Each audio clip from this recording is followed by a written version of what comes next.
Hello, everyone, and welcome to another episode of 709 Meridian. This is Andrew. And I'm D. And tonight we are talking about Jaws 2. We're going to be watching Jaws 2, 1978, directed by Jeannot Szwarc, and with music by John Williams. And, very great score. Great score. Arguably better than the first one's score, I would say. It's one of Williams's, like, underrated. Definitely underrated. One of his pre 80s blockbuster scores. Like, I think this is the one where you hear like hints of alien, or not alien, obviously, but hints of like E.T. and stuff. So I mean, it's a really, really nice score. We'll talk about some of the trivia as much as I remember from Wikipedia, but basically Roy Scheider's a dick. And what else? That's about it. So we're going to get this started in a couple of minutes here, or a couple seconds here. And if you don't want to watch along with the movie, you can check out the unsynced track or unsynced version, which is available both on YouTube and in your podcast feed. So you don't have to watch along as we head to Cable Junction. But are you ready to go, sir? Yeah, I believe I am queued up. All right. 3, 2, 1, play. All right. Classic Universal logo. None of the Jaws movies had anything but the classic Universal logo, right? True. They all made it under the redo. Yeah. The anniversary redo. Yeah, I love this intro theme. So the first movie, which we'll be talking about in a couple weeks, has a very sort of dramatic opening, whereas this has a far more... you hear that? That's a little Jedi there. Yeah. It has a couple divers going down and finding the ship from the first movie. The Orca. Yeah, just listen to that. I just love this freaking score. I remember just when I found out it was out on, what was it, Varese Sarabande back in the day. Oh, yeah. Like, I was so excited. Good releases. Yeah. Wow. So some of the behind the scenes stuff that I remember and browsed. So basically this was going to be made by a guy named John Hancock, maybe John D. Hancock, who made Bang the Drum Slowly. And it was set on an economically depressed Amity Island, but the shop owners of Martha's Vineyard didn't want to accommodate that. They didn't want to make it dreary looking. Yeah, they didn't want to make it shitty looking. Now, it's a very long cast listing there, and you'll notice Keith Gordon's name during his acting career. In a recall in the soundtrack to the... to the boat music. So good. It's just like, I mean,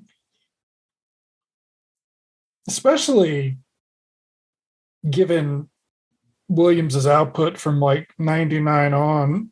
So anyway, which were all outtakes from something or other. We shan't talk about his seemingly final score. Okay, but here we get the Jaws theme coming in because we get some. There'll be a shark in these waters. There'll be a shark. Boom. But yeah, so Hancock made a little bit of the movie, and then they brought in Jeannot Szwarc. There was something to do with, like, Spielberg was willing to do it, but there was a union thing. And then Schwarc's the one who brought back in some of the cast and changed it around. But originally, it was going to involve Ellen Brody going out to rescue the sons. So she would have been on the water before Jaws 4. Yeah. But here we are back in Amity.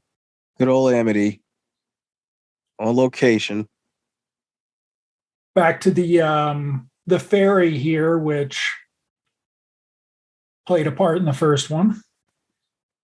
And we still haven't seen Roy Scheider, but apparently Roy Scheider was a total dick to Jeannot Szwarc because Roy Scheider didn't want to do this movie, and he complained that people didn't want to see him; they wanted to see the shark. Yeah, which is an interesting take from what Roy Scheider thought people were seeing the first one for. Michael Butler, photography. Joe Alves did the production design. I think Alves was talking about co-directing it with someone. So the idea that Alves was going to direct one of these started a lot before Jaws 3. Carl Gottlieb and Howard Sackler. Very nice. And this also had Richard D. Zanuck and David Brown producing it, which was gave it a little polish. Yeah, level of prestige that was unlikely or uncommon for sequels. Yeah. Here and we go with does the music. Look like a companion piece to the first one. Yeah, very much.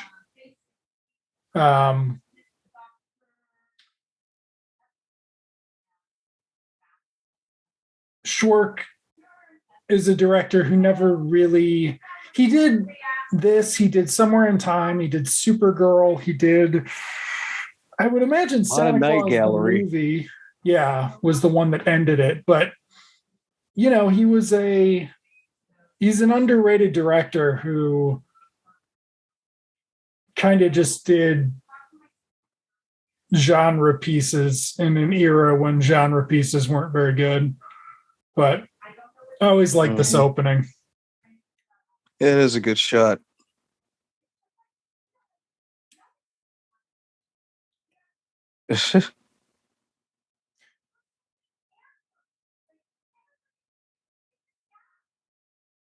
And Chief Brody always, hot under the collar, but on top of it all. Mm-hmm.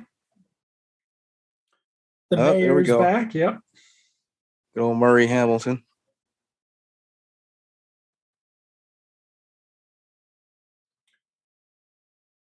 Okay, so now the kids have aged quite a bit in 3 years. Yeah.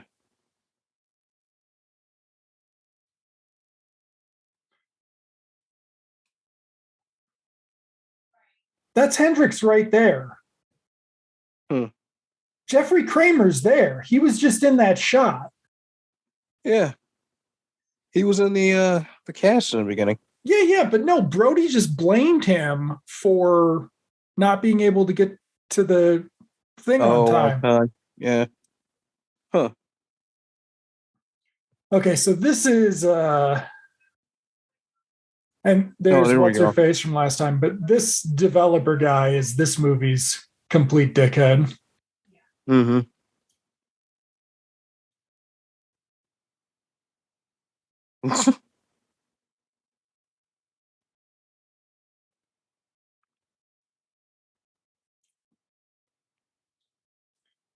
There you go. You can head to the Amity Island Holiday Inn. How exciting.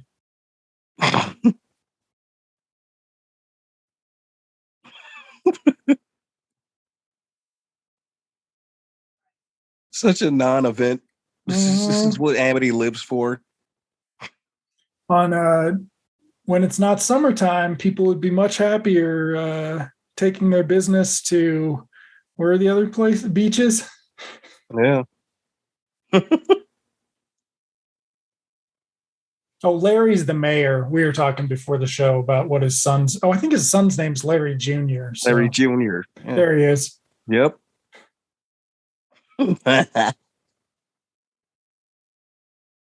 Complete little jackass. So in the background are going to be some of the other regular cast. This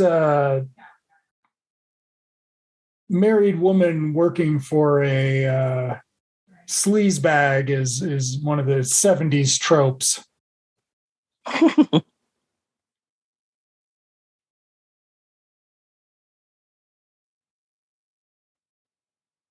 So here we are, the older Mike Brody. And his chief sidekick.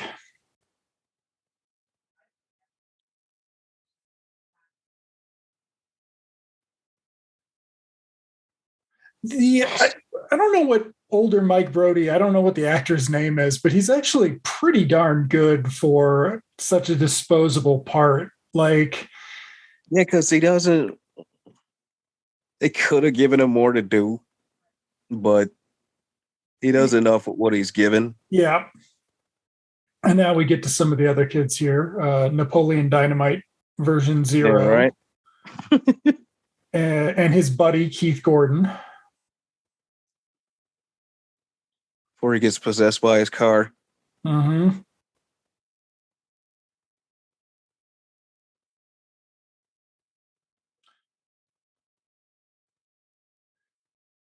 What else? The other interesting thing is, so this is 78. So this is before like Friday the 13th and the teenage leads, before Nightmare on Elm Street and the teenage leads, or even Halloween and the teenage leads, right? Like, yeah, like Halloween, didn't it drop sometime after this? It's the same year. Same year.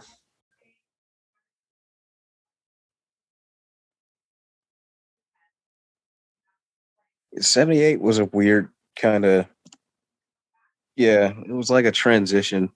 Yeah, I mean, it was post Star Wars, but there wasn't enough time to do anything about it. Now, Star Wars was basically, okay, now we know how to aim. We need to aim younger. Mm-hmm.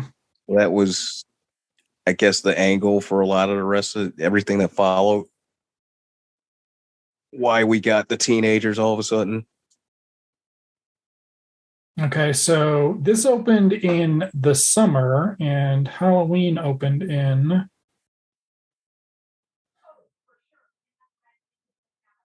October. So yes, this is before Halloween. This is your first teen horror sequel. Mm-hmm. So because obviously Robert Shaw wasn't coming back, but also Richard Dreyfuss did not return. Nope. All right, so 11 minutes in and we've already got the shark in town. Yeah. Which the other movie waited on. Yeah, we got teased. You know, we got a bit of it. Yeah. But here we can, you know, we had a shot where we literally see the shark. Mm-hmm.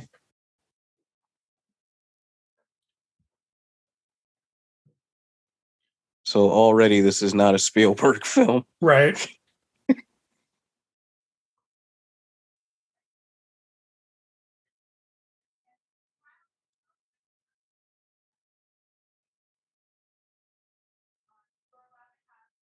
So one of the interesting things about the movie is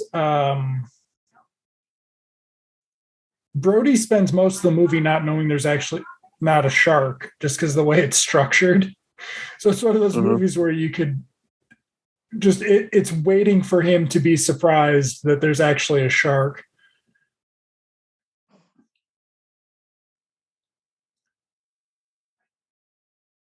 Yeah, Michael Butler, what else did he shoot? Like, it's just such a nicely shot movie. Yeah, it looks really good. Like the way it's shot is easily, like I say, it looks like it belongs with the first one. Yeah, it's a little bit sunshinier, I guess would be one way of putting it, but that's also works with the sort of relaxed teen cast, right? Right. Yeah. Let's see. Michael Butler.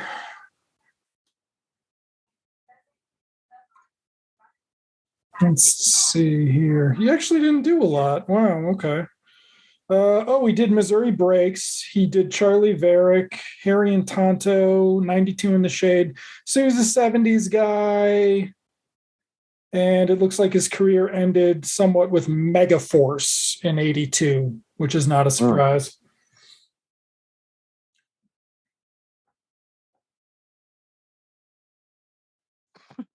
Lewis and Gilbert, the early years over here.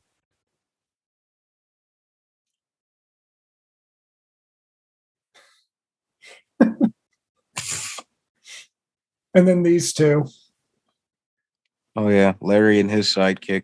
Yep. And the visiting, the girl from out of town who dresses like an episode of Three's Company. That's, God, what is her name?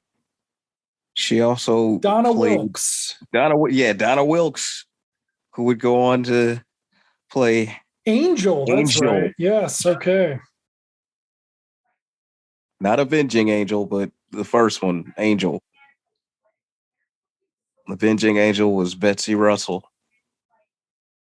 The Mike is played by Mark Gruner, who went on to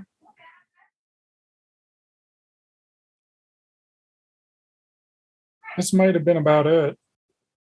Yes, this was the end of his career.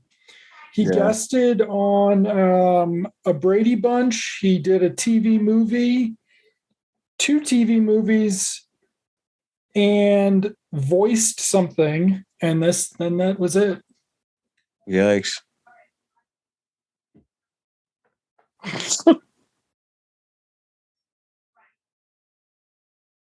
No, there's some Amity Town shtick. Yep. Everybody's got a problem. Things are very busy.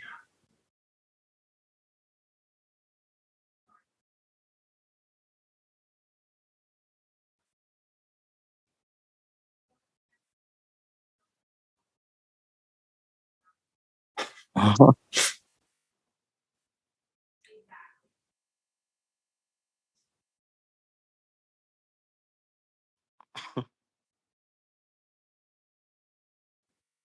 Oh boy.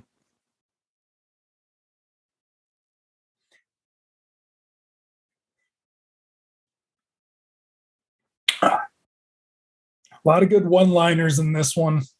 Yeah. Snappy.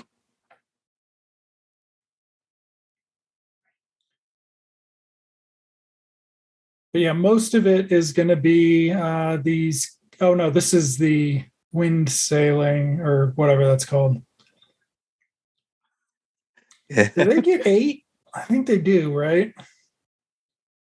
No, where's because the next victim is with the girl in the boat, right?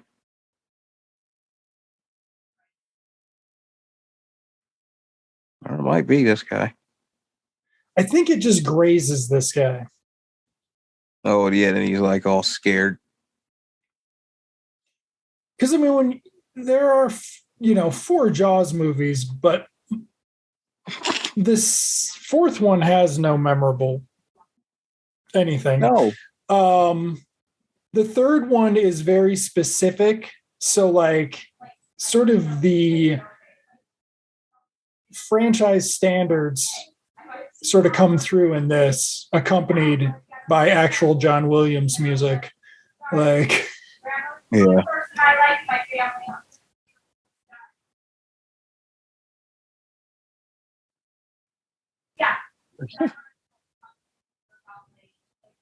All right. So now that kind of motion is going to stir the shark. Yes, it's going to attract the shark. If you watch the first movie, that would have been explained. Oh. There we go.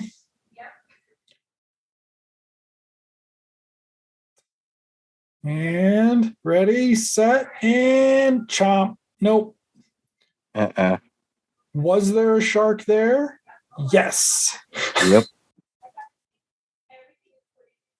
Oh, it is the water skier. Because in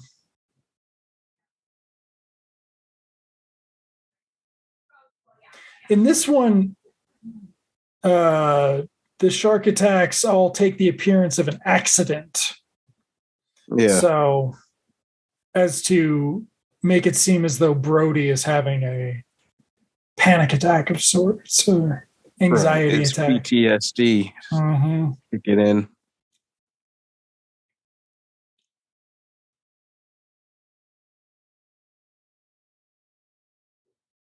This Bobby Brady. Is Bobby the middle one? Looks like Bobby Brady. No, Peter. Peter. That's right. Bobby's the one who ends up in the wheelchair. Peter. Oh, yeah. Wheelchair Bobby. Brady's is continuity, baby. Brady's is continuity. Oh, that's right. The old lady sees it. Mm-hmm.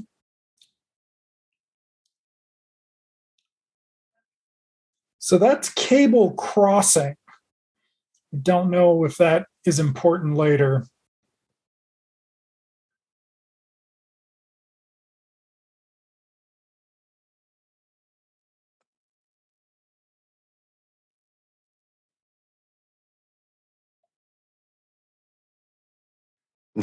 Missed some prime product placement there. What was she having to drink? Hopefully a nice, refreshing Coca-Cola. Shasta. Oh, shit. All right, here we go. Oh, boy. All right. Right on schedule, huh? That.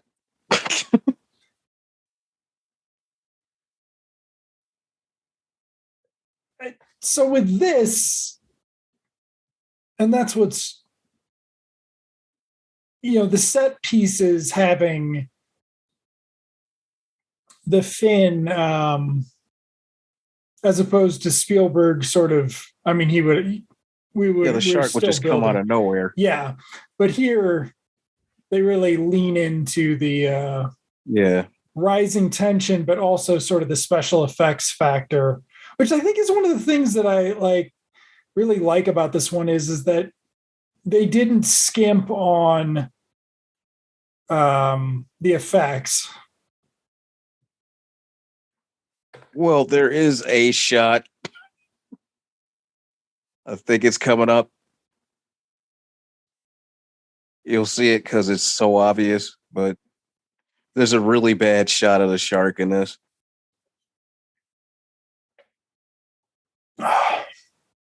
Wouldn't be Jaws if there wasn't a bad shot of the shark.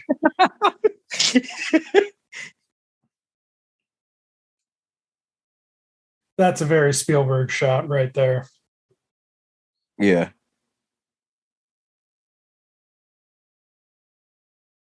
That's kind of the thing about Jeannot Szwarc is he can mimic occasionally, or he can mimic, but he doesn't always do it. But he also doesn't really have a style of his own.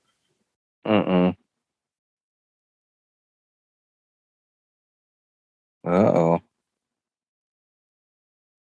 Wow. There we go. And right through the boat. Right through the boat. And eating the boat. Because in this one, we're just going to eat all the boats. Yeah. This is the Michael Myers shark, basically. And it just, yes, I think this was some of the stuff that people had no time for was. Yeah. The lady burns herself alive and blows herself up. Rather than just get eaten alive, just. Yep. I'm taking you with me. Managed to spill gasoline all over herself. She also managed to give the shark a very distinct scar, which makes it look meaner. Yeah. Now, this is the shark they use. Wasn't one of them a refurb from the first one? I didn't pay enough attention to the Wikipedia. They had multiple ones, but yeah, that sounds right. Yeah. So it looks good, but it also looks kind of right. Like this one actually is the closest to looking like what they had on the Florida ride. I think I read that this was to the point Universal's most expensive movie ever. Wow. So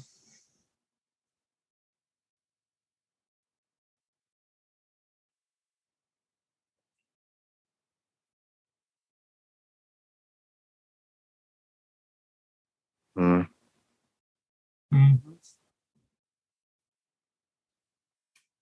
I don't know what could have caused an explosion. I mean,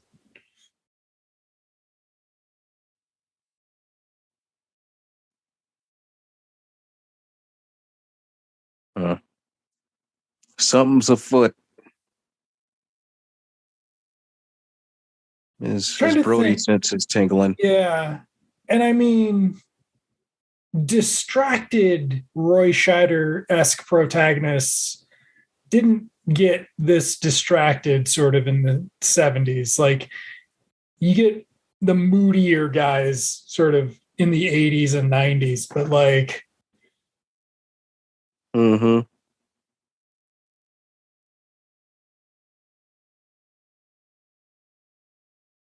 I love Jeffrey Kramer. He gives it enough of a like comedy bent without it being unbelievable. It doesn't feel like a sitcom, right? Like too jokey. Wow. Gee. What did they catch? Is it a shark?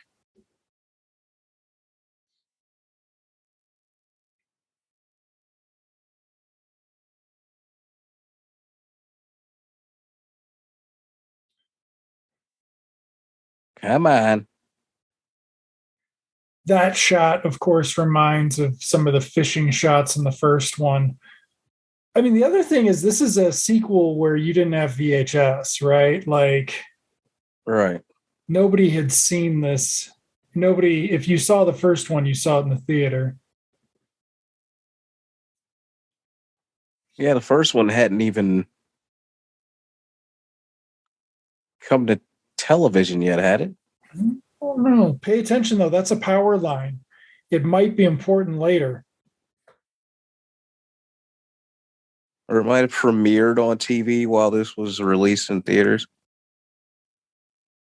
Jaws didn't premiere on TV until 1979. Wow.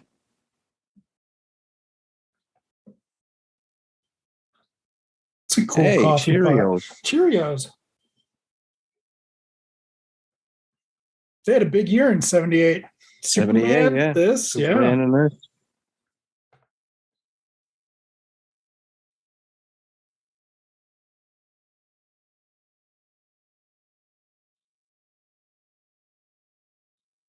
I mean, your kids freakishly aged. They went through the 70s Thanos snap, dude. Like, you should be chill with them. Like, somewhere was after Jaws and Jaws between Jaws 2. They were caught up in the Thanos snap. Yep. Or they stayed behind in the Brody parents. Yeah.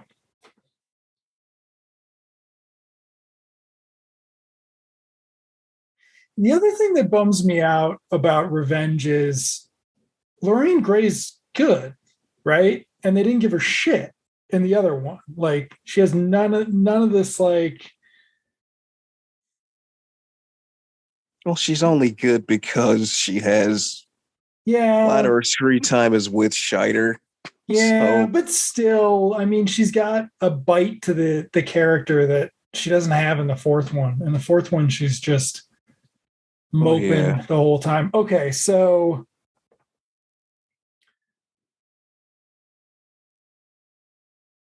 we're gonna get our next big reveal in a second here, but we got to catch up on are they drinking? I think they're drinking. Oh yeah. 70s kids always manage to find some booze. Yeah. Mm-hmm. Take that, Orca. Had Orca come out yet or no? Yeah, I think Orca was 77, maybe. Never seen Orca. Oh, dude. I just haven't. Oh, dude. I know. 77. Man. Dino Orca, rushed that one in. That was another one they would just play all the time, like Alligator. Oh, shit. Will Sampson's in Orca. And Peter Hooton. Doctor Strange version 0.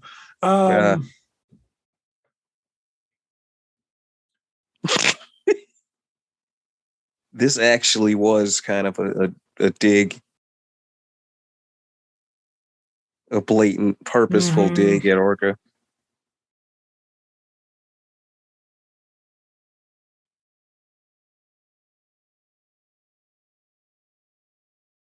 Kind of gross. Yeah. They do a good job with the gross dead fish in this one.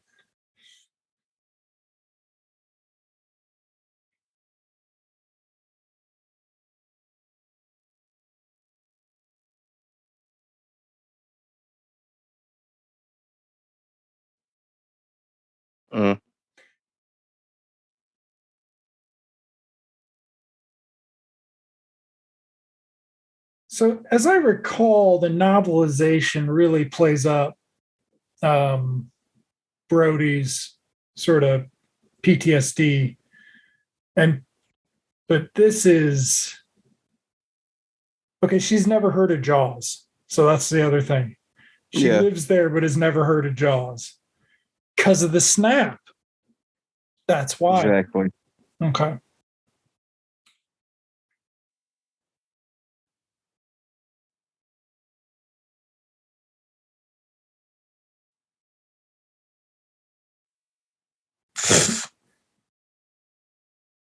Not quite Richard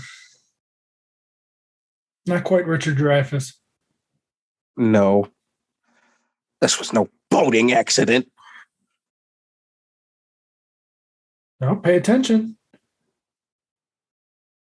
Sounds. Unusual sounds. This could be important later.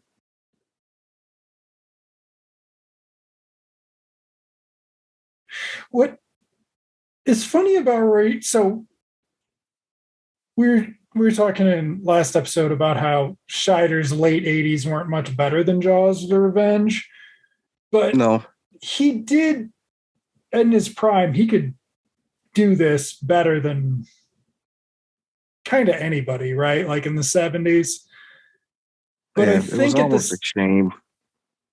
I think at the same time, when he did stuff that he liked, it wasn't necessarily any better. Like, no. Like fucking Blue Thunder, dude. I mean, that was good, but yeah, right. Like Blue Thunder's cool. I don't know if it's good. Like it's a really cool it's movie. Cool, but it isn't. Yeah.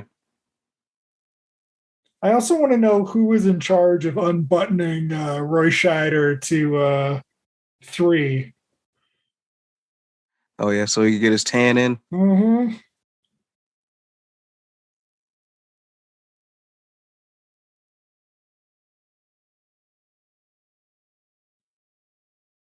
Well, because Sorcerer was around this time, and I don't know that I mean, like Sorcerer was an intense thing, but I don't know. It didn't give him this much to do as Jaws 2 did. Like, might have been more prestigious because it wasn't a sequel, but at the same time, like he got to do the haunted by the original sequel.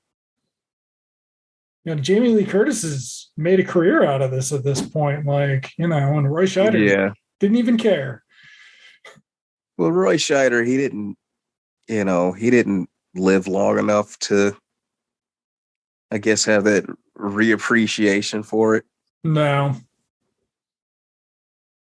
Because I'm sure if he'd be ancient now, but still, if they had something like Halloween 2018 happen earlier, right? he might be like, well, yeah, I could come in and especially since his last 15 years were direct-to-video crap, like and the Punisher cameo. One of those stupid Jaws, not Jaws, Dracula movies. Oh shit, that's right. Dracula he did one of those. 2000 Part 3 or some dumb shit.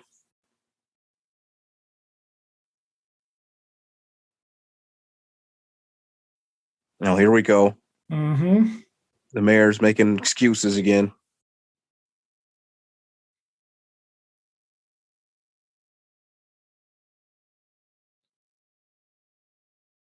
So we don't actually ever explore whether or not the shark has been hanging around eating people before this. Like the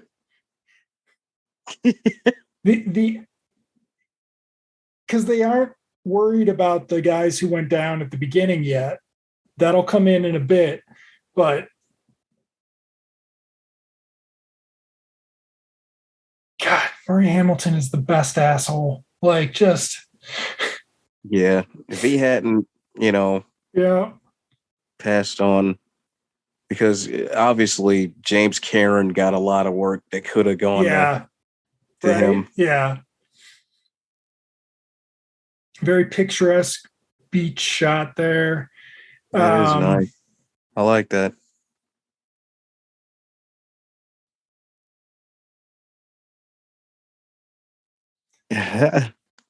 Yeah. So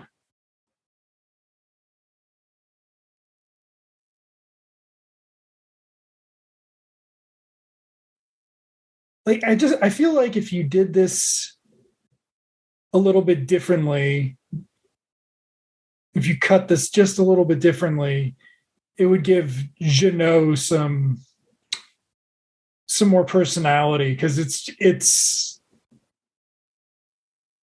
Brody looking at that fucking log, right? Like this is not exciting stuff, but no, doesn't want to get wet. Like I love that part. He's still kind of timid with the sea. But it's like they shot all of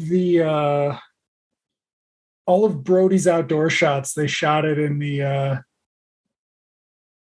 magic hour there, right? Like, so the light's it's soft, but it's still sharp. All right, now we back up to presumably the shark is going to ground itself in order to get Brody.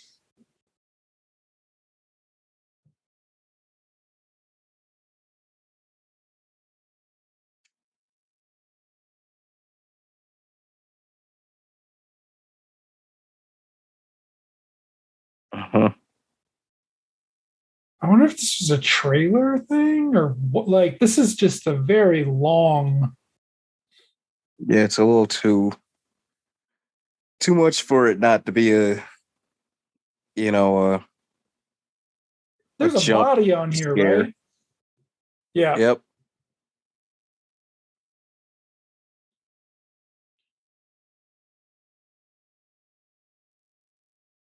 If you're still terrified to go back into the water.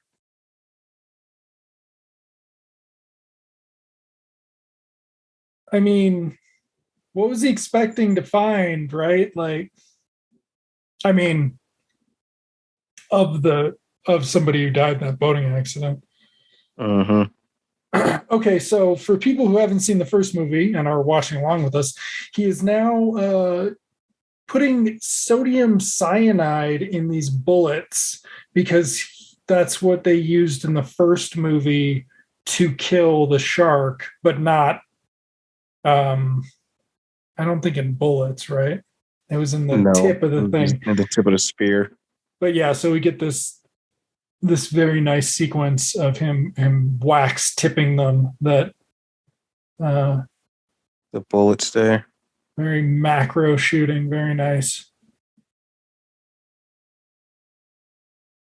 But also presumably ineffective. Yeah.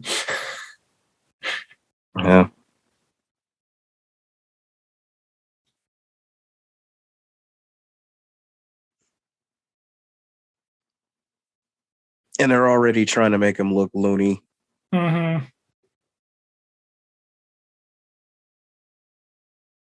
The TV version has a couple additional scenes. Okay, so now we get full chest Roy Scheider.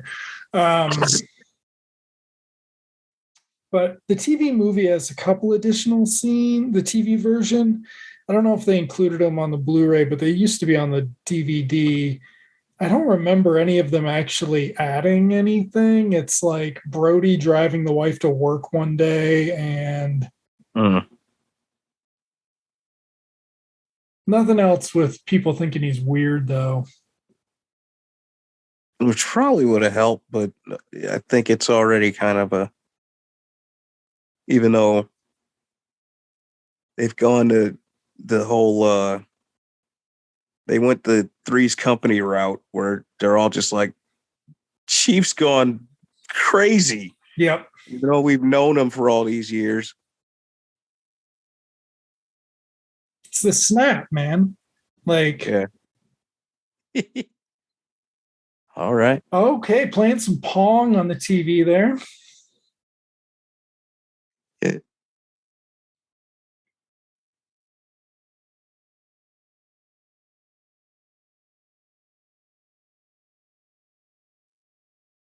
Oh, see that? Yep, Richard Dreyfuss can't come back till Jaws 3.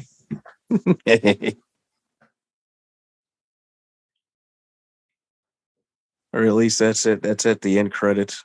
Right. Richard Dreyfuss will return in Jaws 3.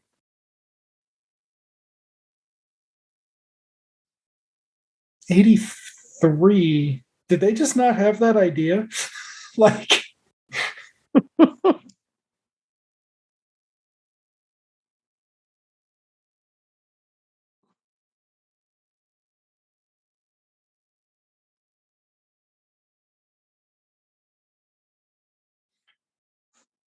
so he wasn't at that scene, though. He heard all that from the dipshit deputy.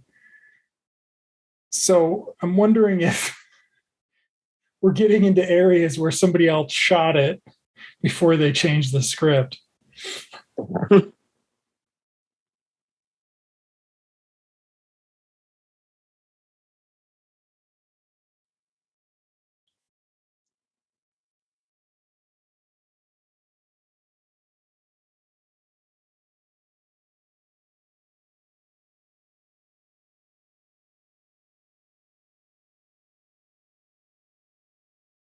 Okay. So that's definitely some ETQ type. There's a movie called Undead by the Spearing. Actually, that's kind of Yoda. Mm-hmm. It's like it's a more energetic. But this music is basically the same as is used in a movie called Undead, an Australian horror movie. And I was just like, did they just assume nobody knew what this track was? Well, exploitation didn't become. Oh, no, it's recent. It's from 2003. Really? Yeah. Uh-huh. A very long Bikini Bottom scene because it's 1978. Do they play a Jaws arcade game in this, or was that in the first one? Oh, right. They do. Yeah, the arcade, they had the where you shoot it. Sharpshooter. Sharpshooter.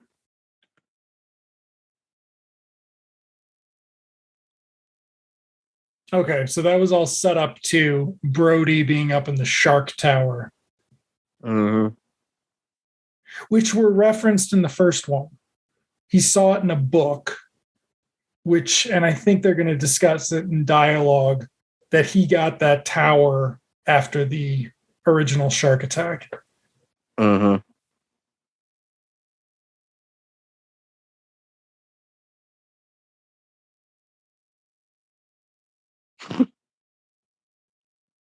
this guy guest star on Three's Company? Like,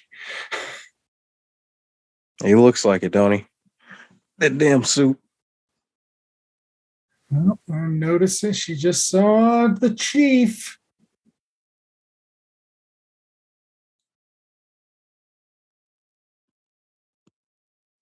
And there's what's her face. All right. She might have a bigger scene in the cutscenes on TV. I think they show the meeting he has eventually with the town council. Yeah.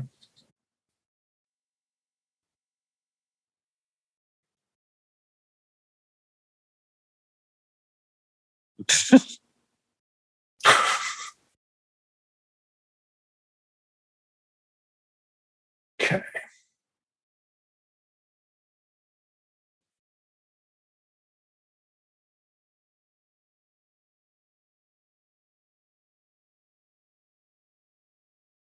Uh-huh.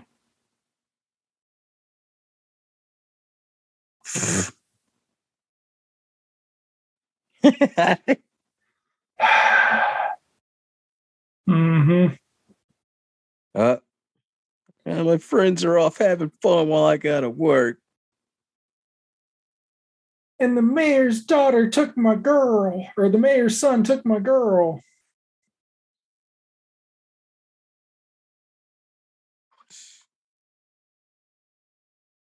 Who? Larry was presumably in the first movie too, because Murray's got his my son was in the water too moment. Yeah. He was one of the other kids. Mm-hmm. Which means he also didn't go in the snap. Only the adults from the first movie went in the snap. It's kind of weird.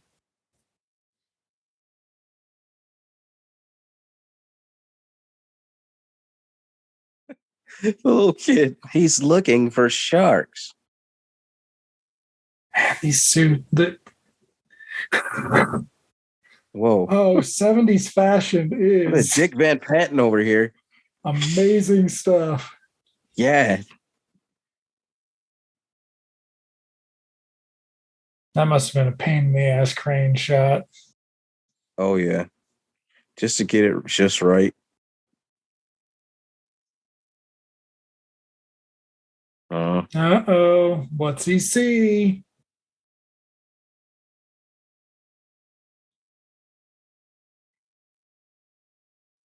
Oh, isn't this it? Nope. Nope, this is when he loses his job because he's gonna sorry, right, folks. Spoilers. Roy Scheider's gonna flip this shit. Yeah. Because he's already so far being, you know. There was your Nikon product placement.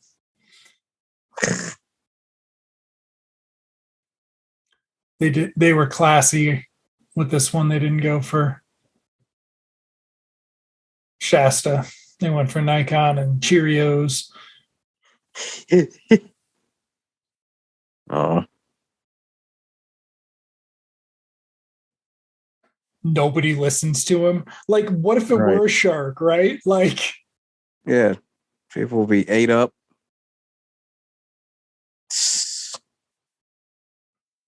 Here's the thing. These are Amity townies, right? I think the season started.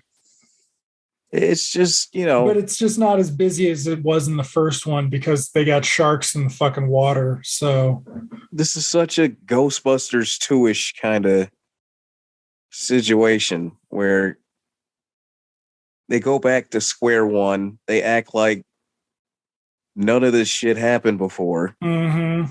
You know, like people forgot about little the Kittner boy. Mm-hmm. Good job. Good job, Martin.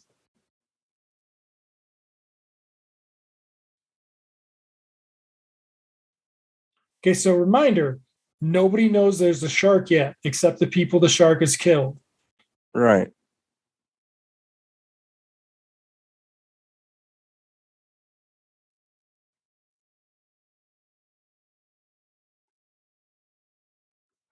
So,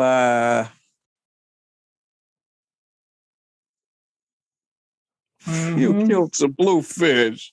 How could you, with Chief? sodium cyanide. I'm gonna take my Chief Brody posters off the wall. That picture that Ellen's got in 4. Everybody has it on their wall at home. Oh yeah. It's part of their shark. Never coming to this beach again. Memorabilia. So I think the shark-shooter game's in the first movie, actually. I don't think it's in this one. Yeah, because it was shown, I guess, in one of the quick shots where they show everybody invading the island, right? Mm-hmm. And the tourist ones. Okay, so here is a sort of father and son callback to the first movie, but it's not charming. It's fucking weird. Yeah, he's helping him pick up the shells. The empty shells of his career. But that's kind of as close. It does kind of listen to that echo into Empire 4. music. Yeah, it does. Yeah. They should have used this. Yeah, they could have used this as one of the flashbacks. This would have been fine. Except Ellen's not seeing it. Her boss is trying to get his hands on her. So he just got Man of the Year in 75. So. And everybody's forgotten about it by now. Yep. Everybody forgot the reason why. Maybe the Thanos snap in this universe took all the kids out, aged them up, and snapped them back older. Probably. Yeah.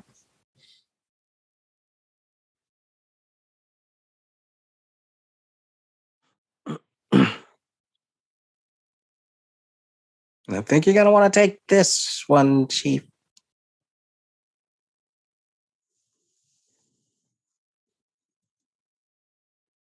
Okay. So we're 50 minutes in. Only have what? No, there's an hour and 6 left, except all of that is going to be the next morning. So now we're getting the pictures developed. All right. That's one of the co-writers, the developer. But had Hendrix gotten these developed on the right day, who knows what would be happening right now. So all of this is Hendrix's fault for being bad at his job. But funny about it. So the as highly dramatic as you can make picture developing, but great shot there from Butler and Szwarc. This is fun, waiting for pictures to develop. In a dark room. And then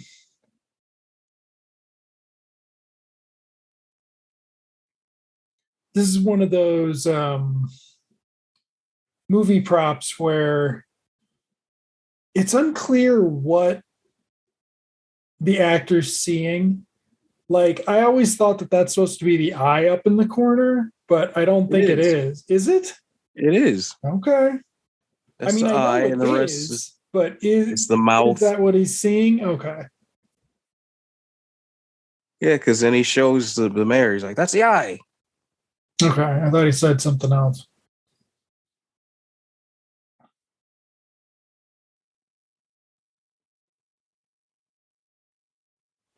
Here we go. Mm-hmm.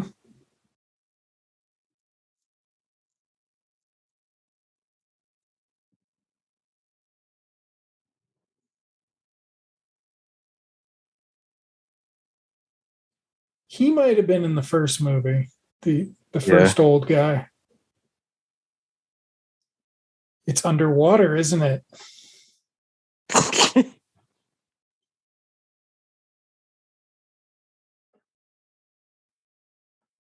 See? What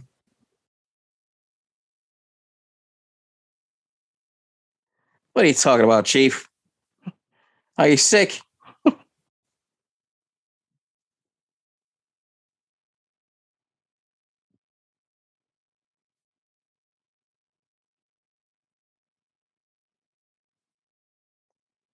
So there are 5 people there, and they're having 3 pots of coffee.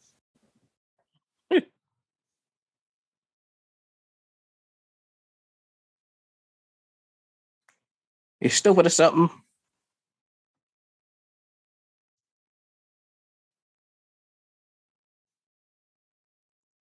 Oh yeah, Scheider in panic mode. Mm-hmm.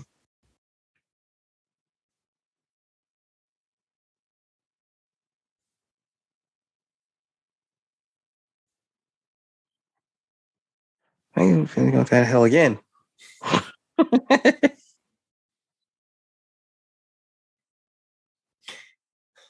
I don't know what they could have made together, but Roy Scheider and William Shatner should have made something together in the early 80s.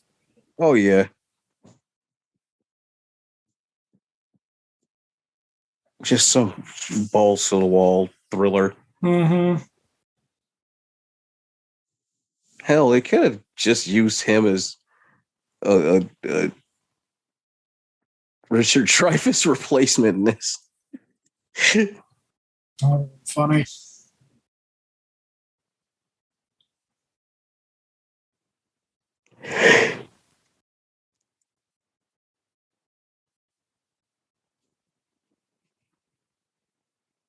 Oh, there's where shit gets real. Mm-hmm. And they all left their coffees. Their cups of Brim and Sanka. All right, so now we have the youth hanging out. I always thought this was like a pizza joint because it looks like Carmen's in Evanston. Doesn't it? Or the old one, anyways. Mm-hmm.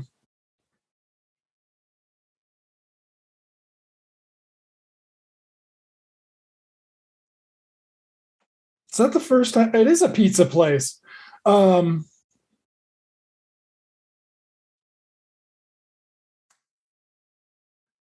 think that couple we just met a second ago are going to be important. Mm-hmm. Oh, are they going to the lighthouse? Hey, look at Kurt Russell's stuntman. Mm-hmm.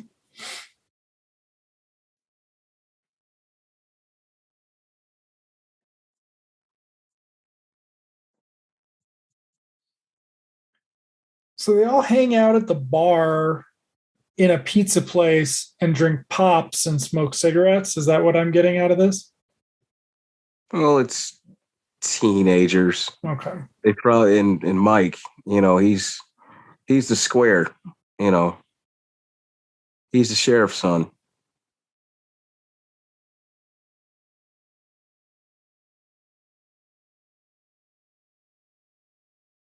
Gosh, Donna Wilkes, who probably played a teenager for like a decade. Probably shouldn't have fallen for that, Mike. You would get into some trouble in a bit.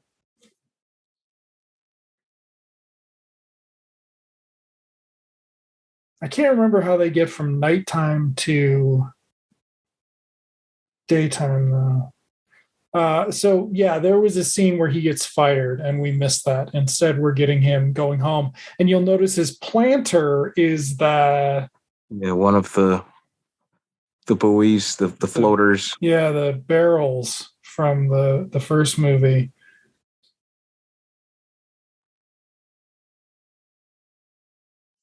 Huh. And this is shot a little bit like Spielberg. Yeah. Family scenes in the first one. Yeah.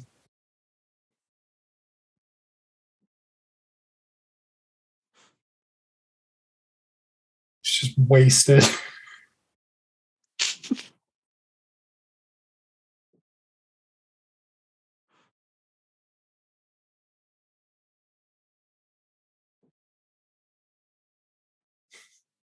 So I take it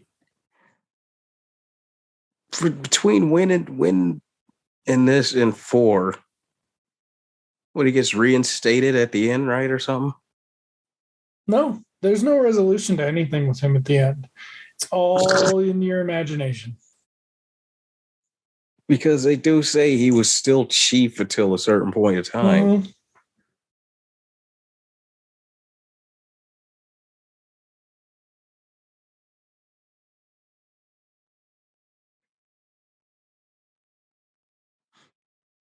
Oh. Mm-hmm. I don't think his name's Jeff in the first one. There's some continuity gaffe with that. Or canon gaffe.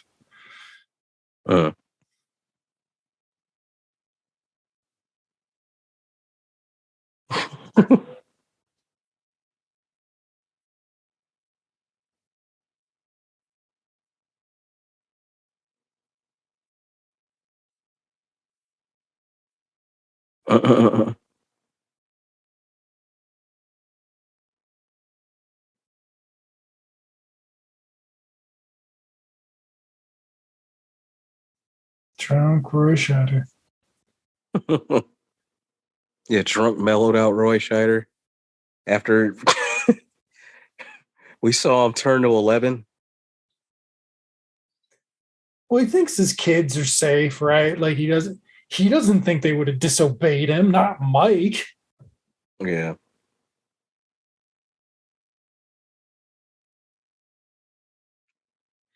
The kids are indifferent to their experiences in the first movie and this one. Yeah, that's another thing, you know. What happened to he may never get into a boat again. Mm-hmm.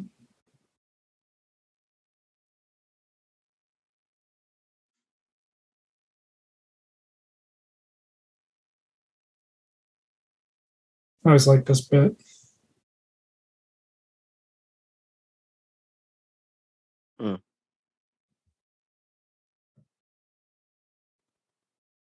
Doesn't he start the first movie talking about they're talking about work in the first movie because they've recently moved in from the city.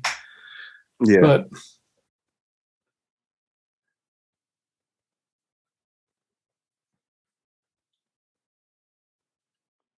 I don't know how he can complain there wasn't enough Roy Scheider in Jaws 2 versus the shark because all of this is he gets a 20-minute subplot, right? Like, yeah. Again, we've already gotten a kind of a master class in Scheider from panic to chill in like the last few minutes. Oh, okay. So they set out early. I thought they were going to the okay.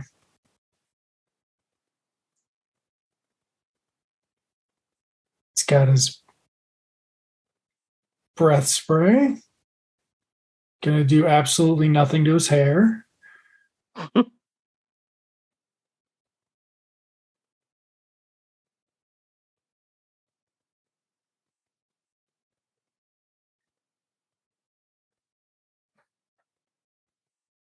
And this is kind of it. So we are 62 minutes into the 116-minute movie, and this is where Jaws 2 basically all the plot development stops, and it is now all action as soon as this is the kickoff to that.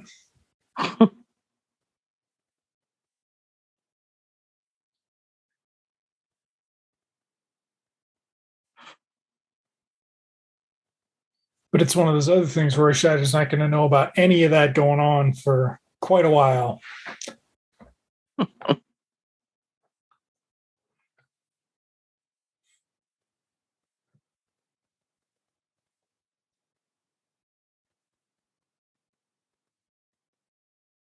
Well, how is he going to make money? How is he going to make money? Is he going to go to the beach and putz around?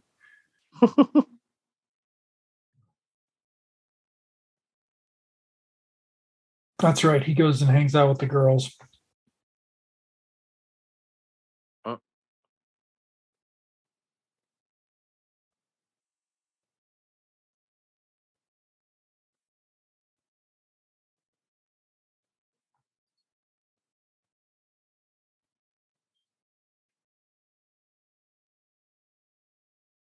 Mm-hmm.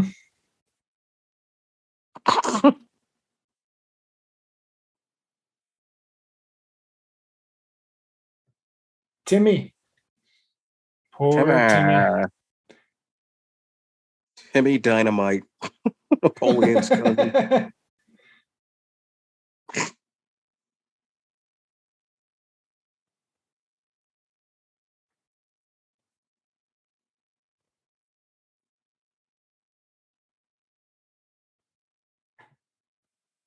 Okay. There we go. Complete with some excellent John Williams music. It's time for them to kick off. What if this was the theme to Santa Claus the movie?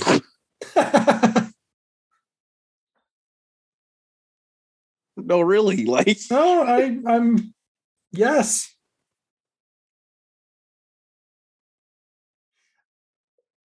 Yeah.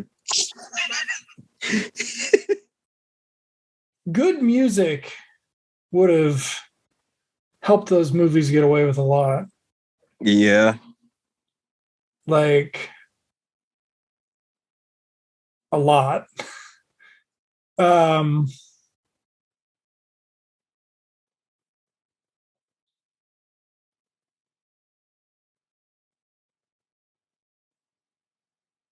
Okay, so now we're introducing the lobster divers, which is going to be another set of characters who nobody knows what's going on with them. Because we just introduced them and now we're going to do an underwater. Oh, the kill underwater buffet for the sharks. For the shark. And then that's going to. I think that's when they find out that there's a shark. You get a very playful John Williams piece here. Like, I think that's what I like so much about it too, is it's very varied. Little ET in there. Like,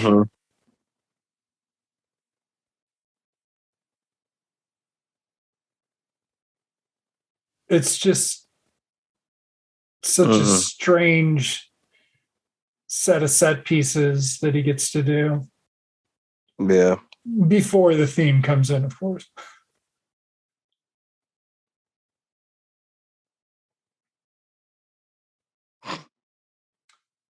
The Amity Meetup Group. Pretty much. They bought their scuba lessons on Groupon. Well, because, I mean, Williams doesn't do a lot of thriller music, right? Like, not really. Most of the scores have like a little bit of it in there, but not in general. They're not, it's not the whole thing. No.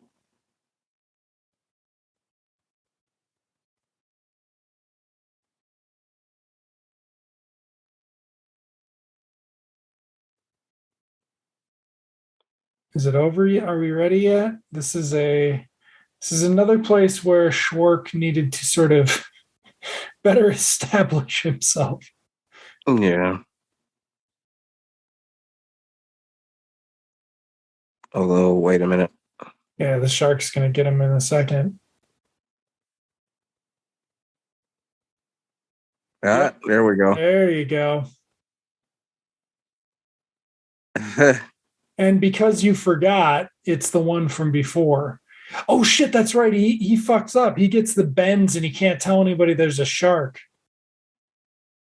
Oh, yeah, because he went up too fast. Yeah, something like that. So the shark didn't go after any of the other divers, apparently.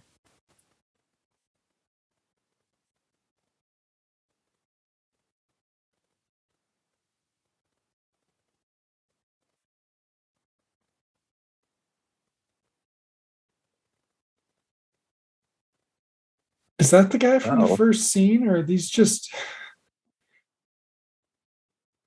None of us are looking out at the shark fin.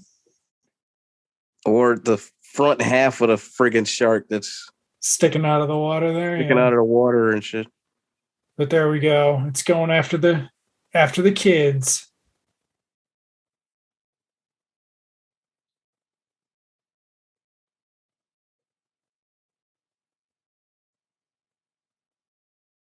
Wow. Yes. Mm-hmm. Man. Jaws meets Tatooine. Yeah. Williams' score is like basically a co-star at this point. Oh yeah, and it's just gonna get more once those kids hit the water and don't come in for a while. Yeah.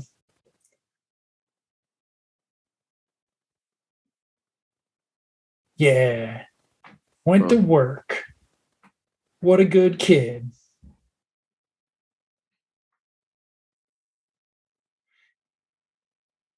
The weird part about this is, does he think he does believe there's a shark, right? So he's just chill about it.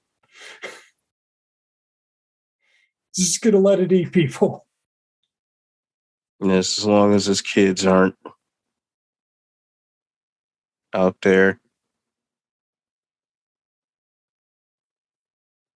As long as the son went to work. I remember the house in the first one being a lot brighter.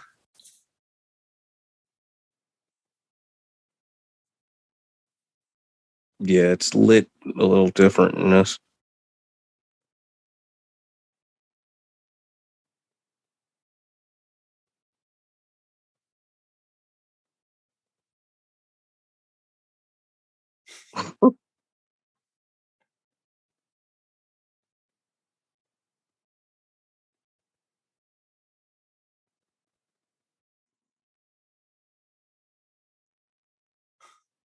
Huh. Aw, they're such good parents.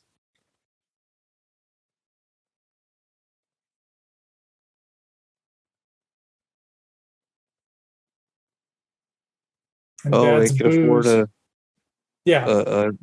maid nanny. Mm-hmm.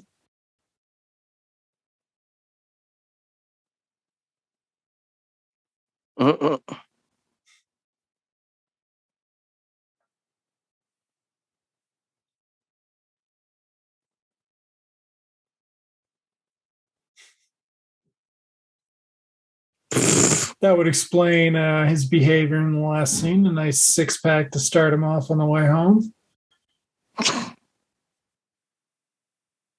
And they still let him drive the Jeep and shit. Yeah, I mean,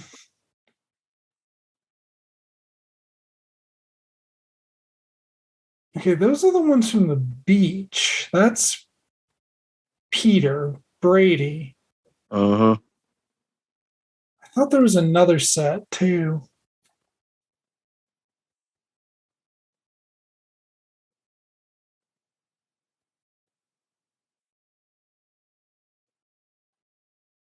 They came on their own, right?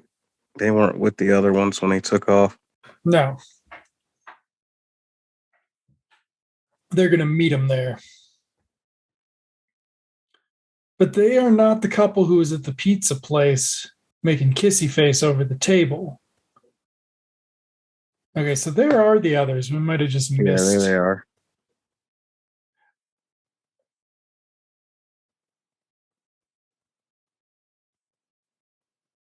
Oh, I think.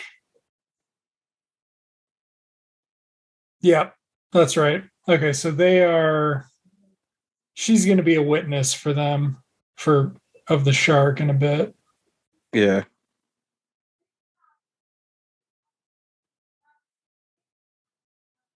She's going to be so traumatized. Mm-hmm.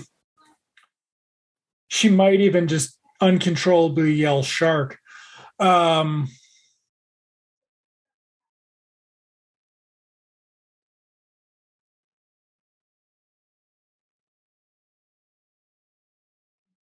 But yeah, even for a water movie, this one spends a lot of time on the water. Or in They the did really water. good. Yeah. Because it could have just been, tank shit, but this is really out there. Uh-huh.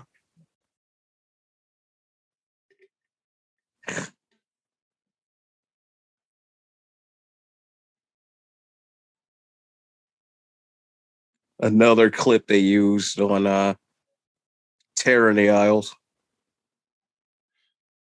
It is, like you said, it is very much the Michael Myers shark. Like, yeah.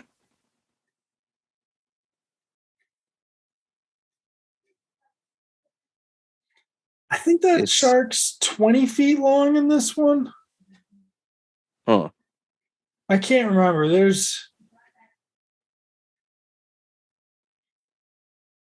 like in the first one. Oh, this is rough. Yep. This is bad too. You almost made it, Eddie. But wait. Yep. Oh. Pulling him hard enough to break the wood. Yeesh.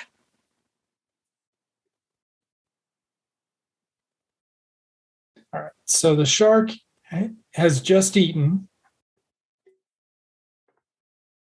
And she's going to lose her shit. Yeah.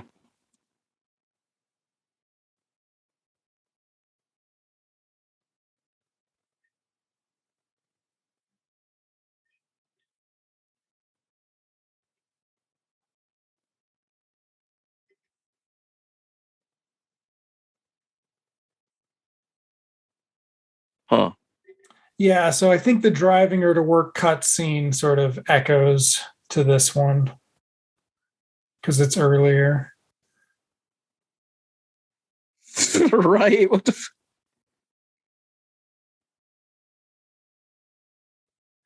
This one has a lot less. They don't mention how stupid pretty much all the fishermen are in this one a lot. In the first one, they're just morons. Like, yeah.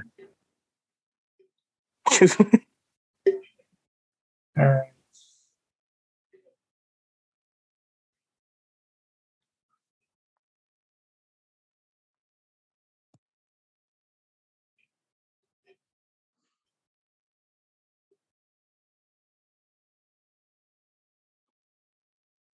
Oh, yeah. What could have scared him?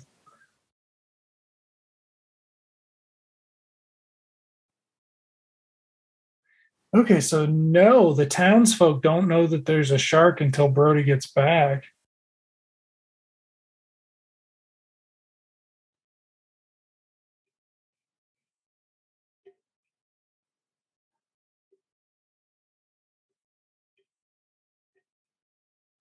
Dun, dun, dun. No, Mike Jackson.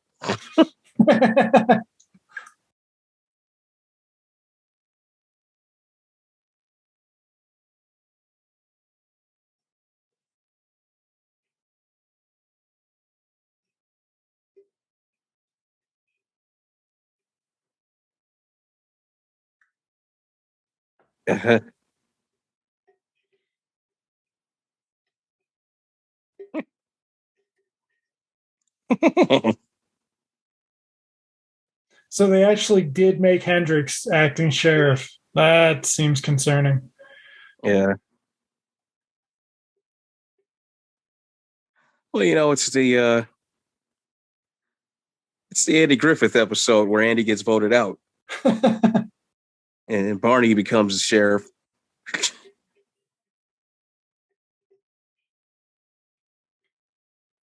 Okay, so there's a lighthouse right over there. We saw another lighthouse. There must there. You just got to know which lighthouse everybody's talking about. The chopper to the lighthouse. Which one, Chief?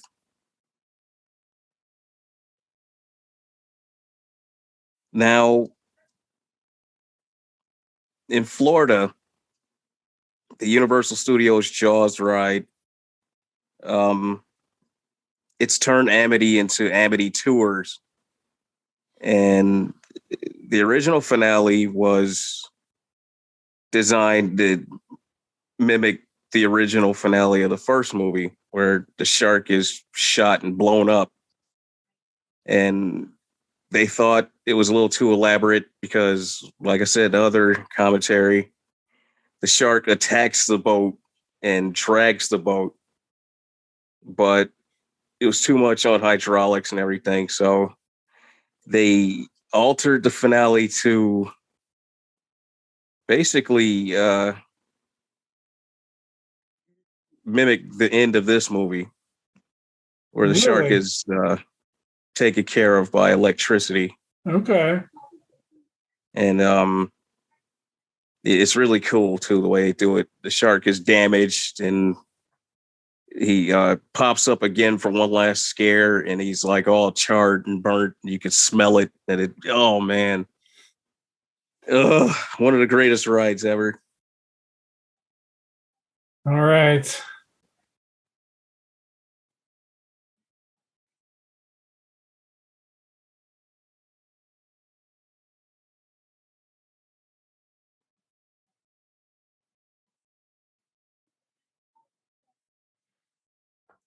All right, come on, guys. A little bit faster. Get to the boat.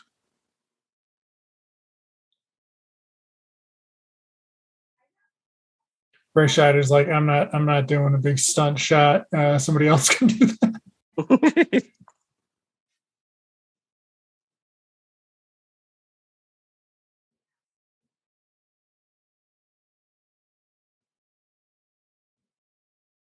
Where is she? Right? Because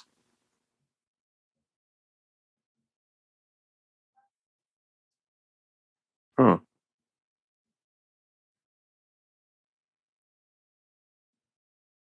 feel like we would have seen her in that establishing shot. Somehow. And they would have too, especially Hendrix from the top there. Okay. And just what was say it, little kid. Just say it. What happened? Where is Bucky, and what has he had?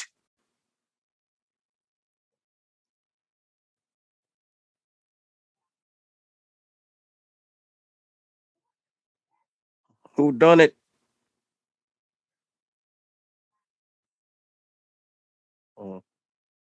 Dun dun.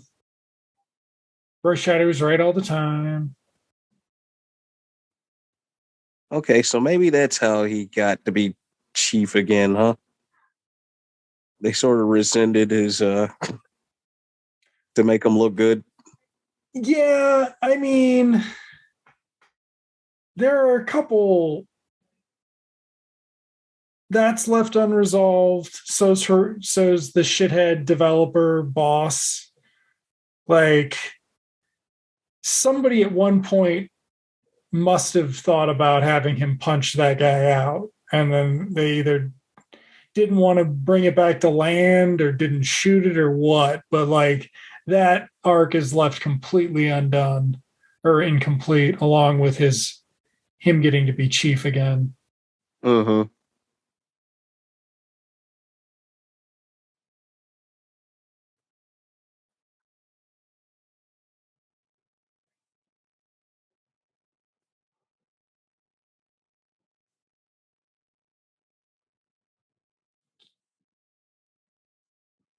Jordan's a lot more memorable in this than some of the rest of them. Yeah. Well, especially since that was kind of his thing, and Christine is they were all so like bland when only John Stockwell was supposed to be playing the bland one. Mm-hmm. All right, so shit, there's a shark. Move, get out.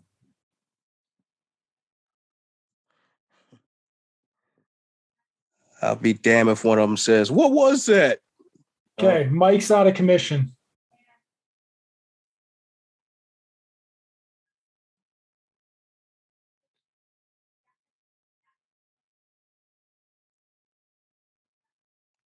Which is the worst thing you could do. That's the couple. Oh yeah, those two. Yeah, those two in the blue. These two, yeah. Whoops. Oh no. Does Timmy not make it? Somebody doesn't. Somebody should mention that it's Larry's dad's fault. Yeah. Okay, where's Mike at this point? Is he just in the water? Right, they have to get him out of the water. Good thing he's wearing his life vest since nobody else is.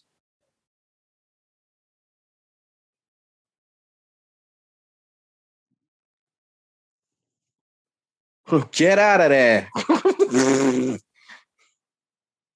Mm-hmm.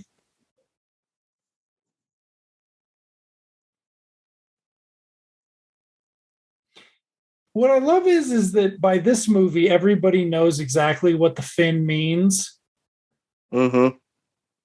But the only way they would have learned that is by watching Jaws 1. Okay, here it comes.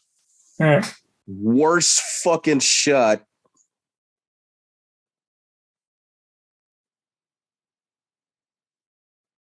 This is it, right? Where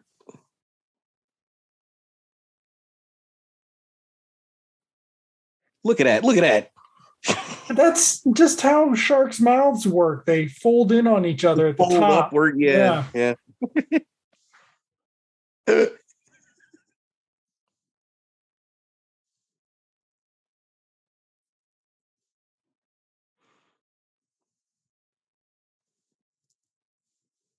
Oh shit, I don't think that girl makes it. I don't think the one that's taking care of Sean makes it. I think that's who goes. Yeah, that's how that's fucking sad. Because that kind of ups the stakes. Because they do get little Sean.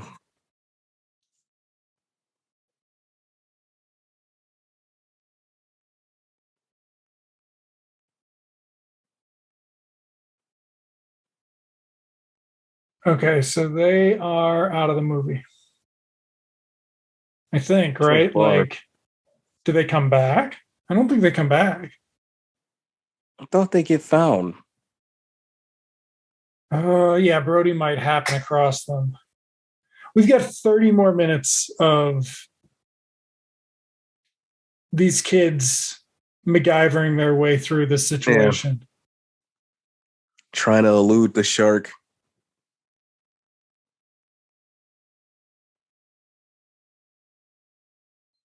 That's like 2 commercial breaks in TV time. So this is sort of the most memorable sequence of the movie outside of Roy Scheider's breakdown. Yeah. Oh, it's all your fault, Donna Wilkes. If you hadn't told him to come out there, he'd be fine.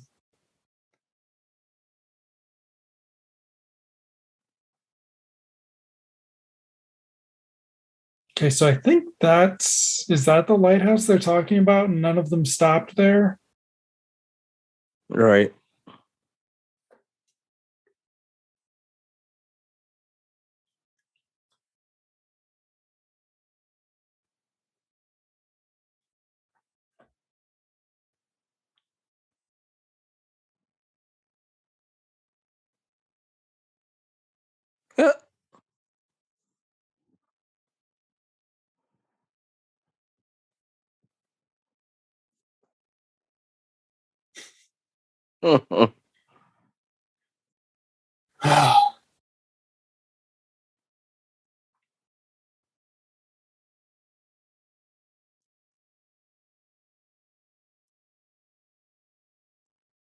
So I think that's the same beach, intentionally or not, where the whale came up, right?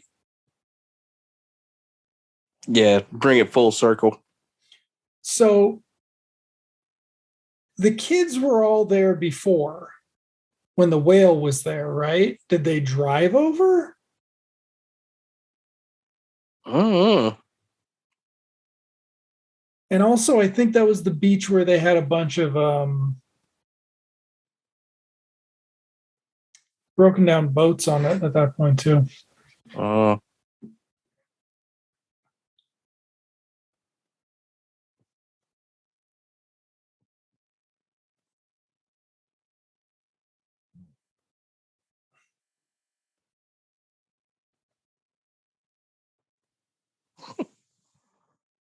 Why you got to be an asshole, Junior Vaughn?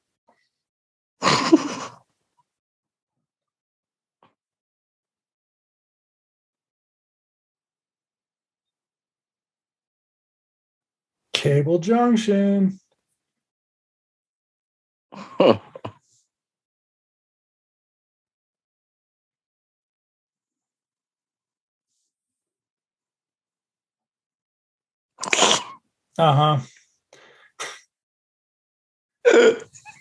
Oh my God. Jeez. Feel like there's a story to that beard. Right. Yeah. He left his brethren behind years ago. Mm-hmm.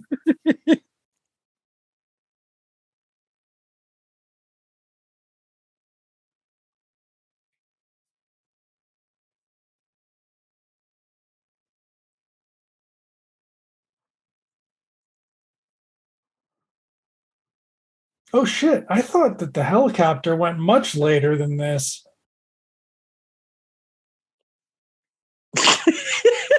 Right? Oh shit. I thought that was toward the end. No. Now, the knockoff, The Last Shark, has a scene where the shark takes out a helicopter. But their shark, I think, jumps out of the water and grabs it. Just takes it out of the, mid float, mid hover, I should say.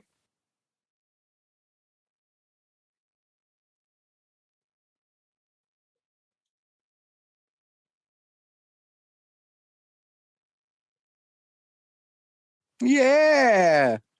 If he called the Coast Guard first, everything would be fine. Yeah. Yeah.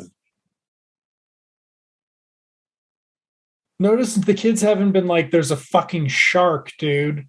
Yeah, they didn't say anything about the damn shark. We're just out here hanging out. One of our boats is completely capsized and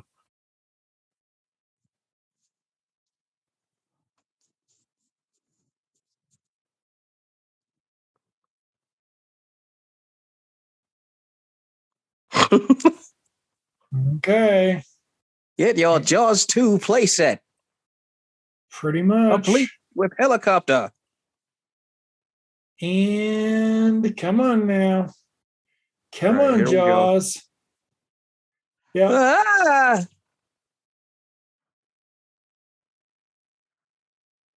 You damn kids, why didn't you tell me about the shark?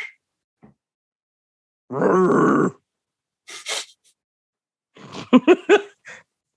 Oh, there go those blades. Yep.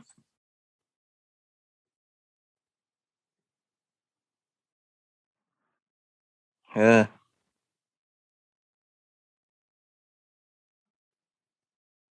And that resolves the helicopter subplot. Yep, that's it. And now the shark is pissed that somebody tried to help them. So right. It's back. You damn kids. Do you understand? I'm saving you for later. Well, when's the last time the shark ate? Before him? No, he didn't eat him. He just sank that thing. He didn't get the candy out of the kid, right? It ate that one kid, so it's like eating every 45 minutes. Mm.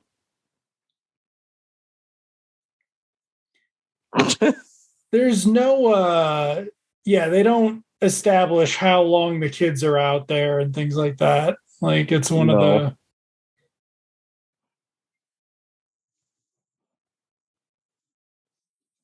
Okay, here it goes. Mm-hmm.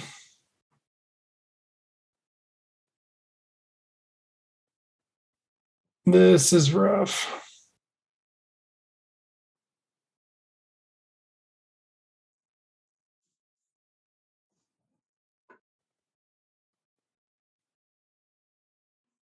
Yeah.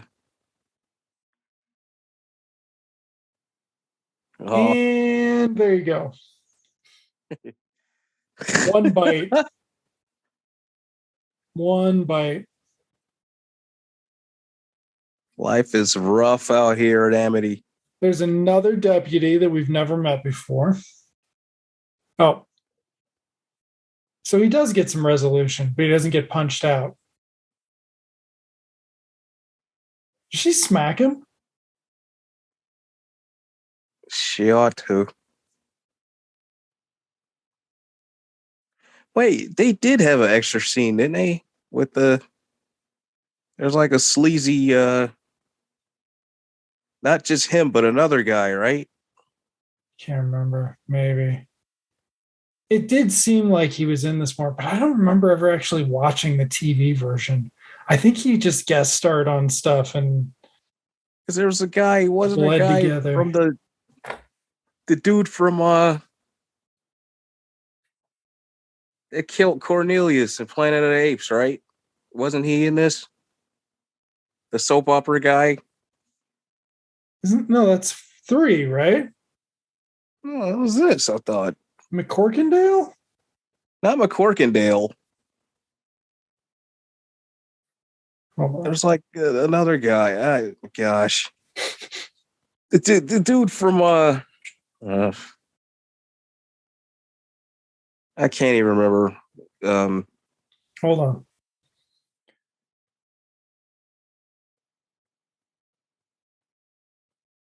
on.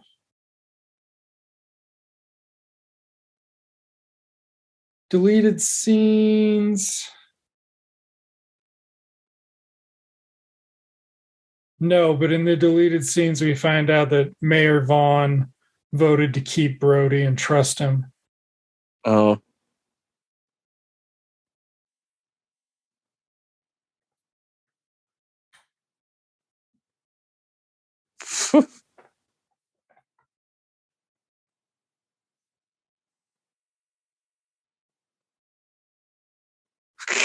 How you gonna do that? He's just like talking back to him like an asshole. Really nice photography on this section, though. Just really fucking nice. Mm-hmm.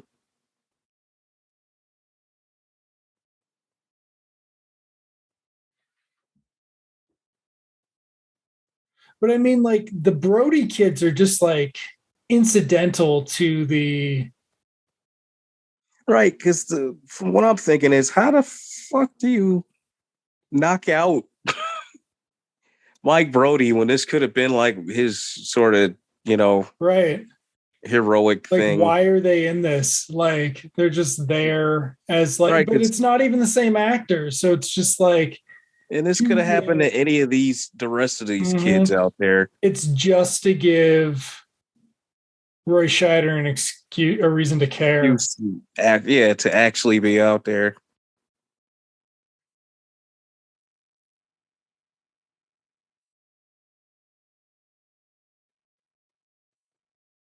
No, I don't think. I think Larry makes it.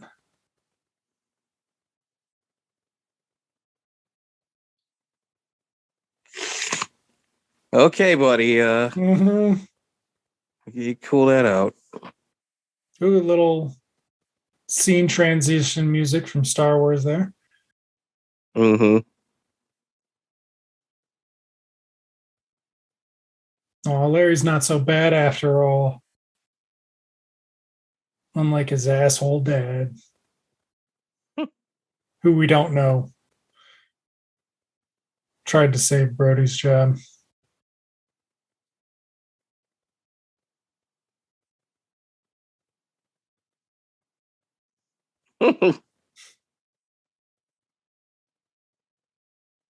Actual prayer scene.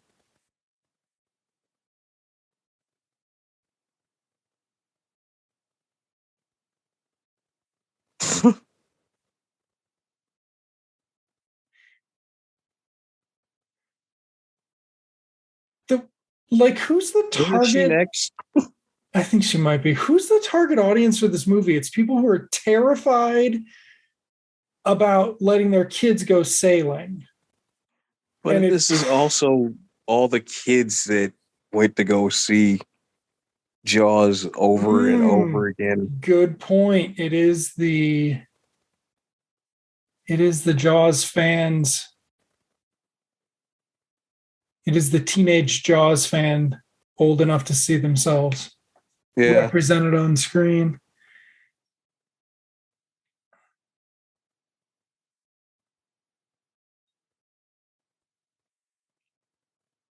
They had to do a Jaws game where you're Brody and you've got to find the kids, but it's the open sea and you don't know shit. So you just happen upon them, but otherwise you don't find them and they die.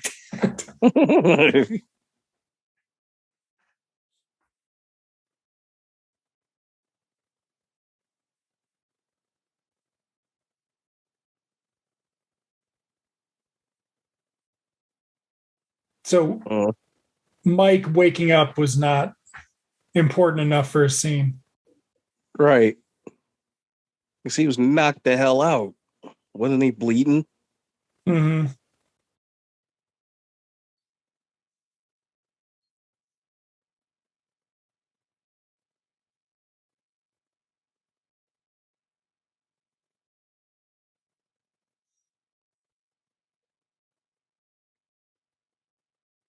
Yeah, he didn't tell the kids. He didn't warn anybody of his suspicions. Okay. And also in the finale of the ride, Cable Junction is where the boat is supposed to dock and have an emergency stop so people could get off.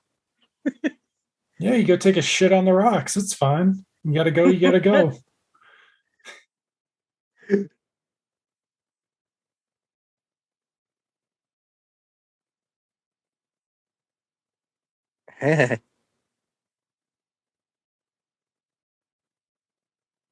He's finally got a good idea.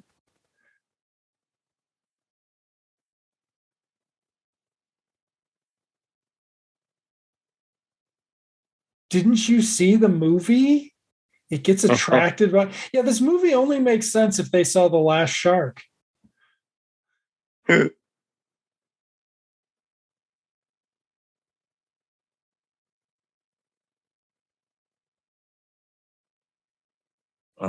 This is the other thing that they don't.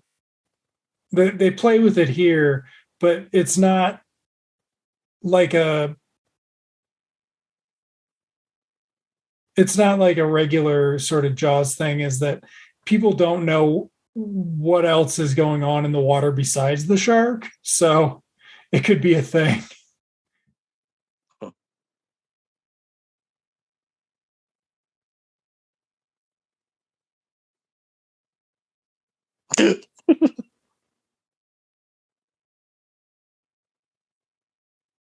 Doesn't one of them just start yelling, "Shut up"? No. Okay.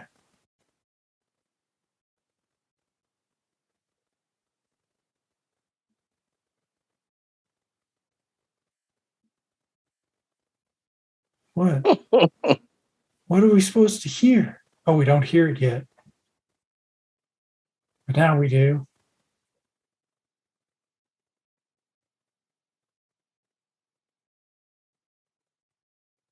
I can see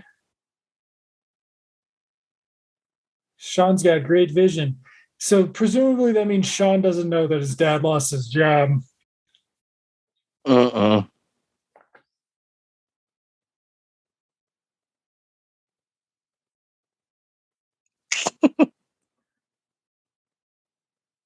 Cable Junction looks a little bit like it's on its way to the town in Popeye. Right? They should start singing the Sweet Haven song. They really did make a lot of movies on water in the late 80s or late 70s and early 80s. Like, right? Jaws, Popeye, and gosh, there's so many of them. Eventually, they learned to just do them in tanks. Boom, shark.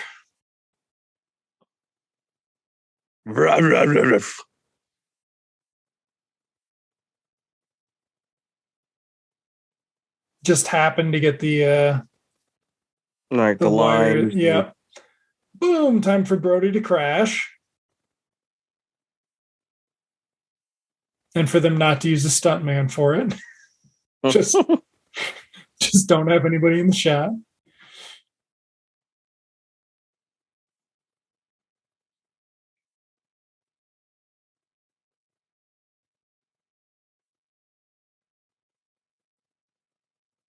Yeah, this whole entire sequence is the last half of an episode of like fucking Baywatch. 15 years from this. Baywatch did a shark episode, right? I vaguely remember the shark episode, made a big deal out of it. Yeah, they did one early on where one of the lifeguards gets ate. I think it was the first season too.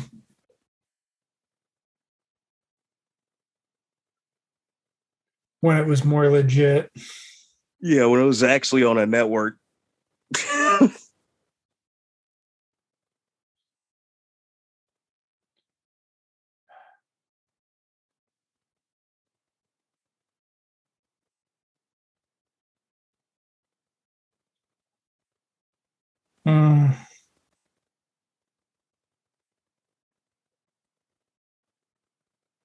I wonder if we've seen anything in the movie before that's going to come back here and present a solution. Oh, look. It's the line.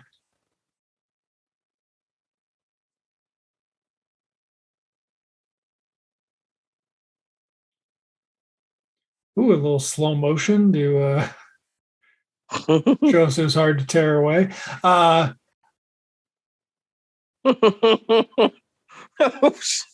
What they should have done is they should have had the other dude, the developer dude, should have had a son that Brody like didn't want to save or something. It was just like, yeah, but not trying too hard. Another smarmy kid. Is it me or did they shoot the shark in reverse? Because it looks so dry. I don't know if it's what it's made of. Yeah, she gets it now. The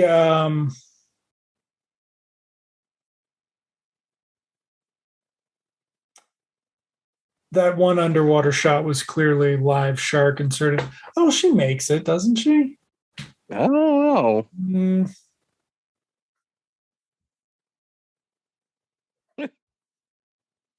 Oh my goodness, Donna Wilkes. Right. Oh yeah, she makes it then. Little Raiders music here. Wait a second. Got an idea. It's a giant power line. And it's live.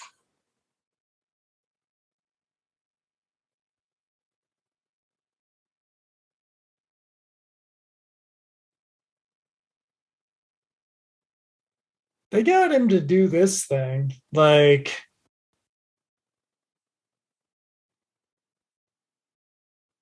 If this were a Schwarzenegger movie, that'd be a stunt man. Right. Big old stunt man with a Schwarzenegger wig on. Like on some commando shit.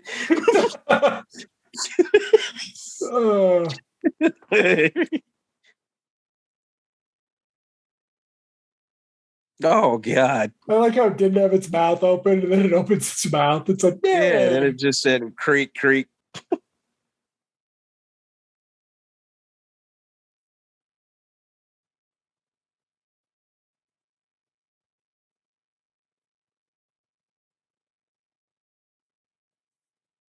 Okay, because the ichthyologist lady told him sharks are attracted to sound, so that means this very slow moving shark is going to turn and go.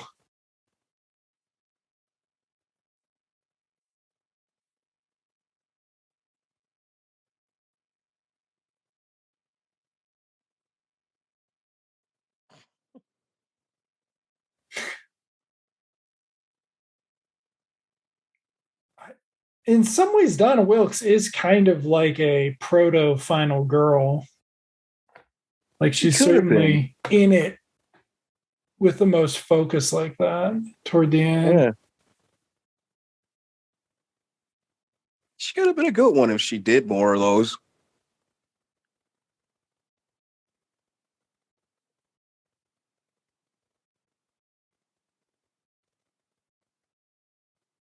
Come on.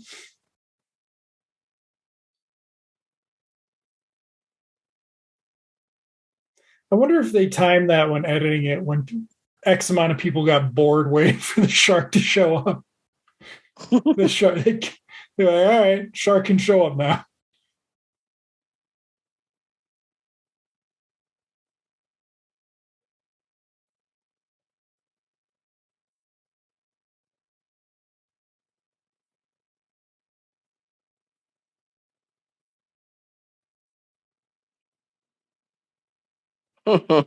Mm-hmm.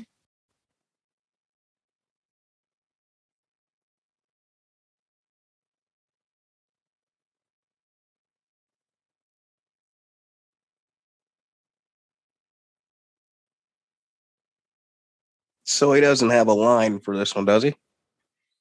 Oh, yeah. Right? What does it say? Open wide. Open wide. There you go. Say, and one of those wonderful Jaws rapid cuts. Wow. They really should have done a shot of all the power going off in Amity.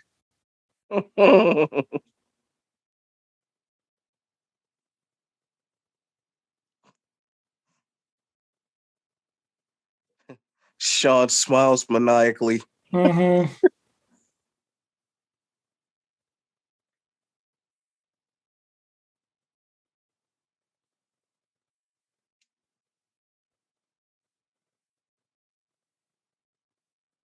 Oh, there goes another one in the books for you, Brody.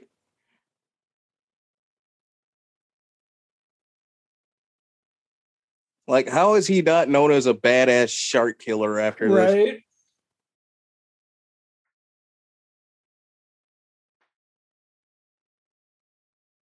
I don't know though. Based on Poltergeist 3, the property guy could be like, he just convinced all those kids there was a shark. We didn't see it. Yeah, he just convinced everybody there was a shark. And then we get our mass hypnosis he puts on everyone. He's fine now.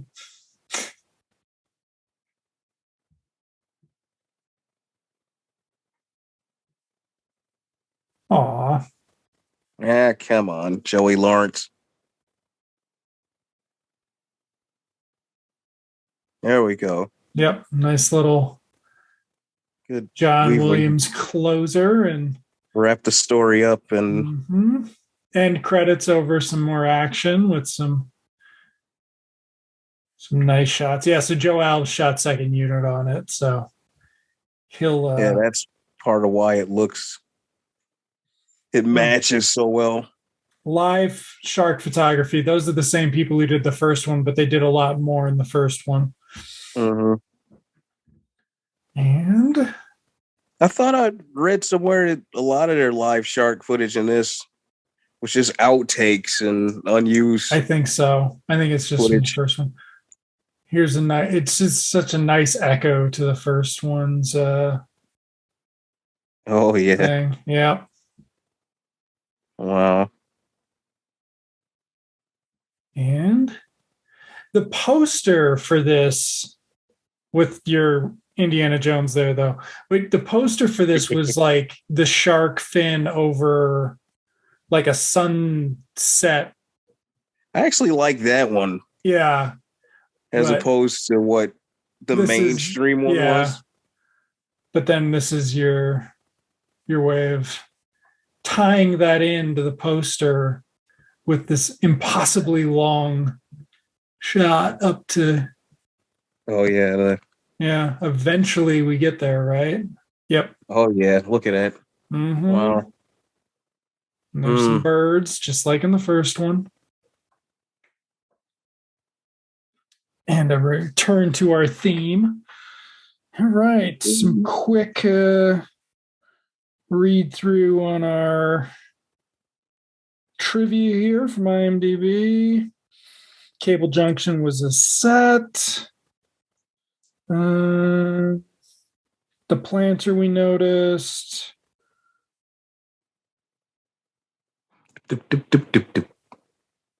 Many scenes were shot in the fall-winter months. As such, the actors had to suck ice cubes prior to takes to avoid having their breath being seen.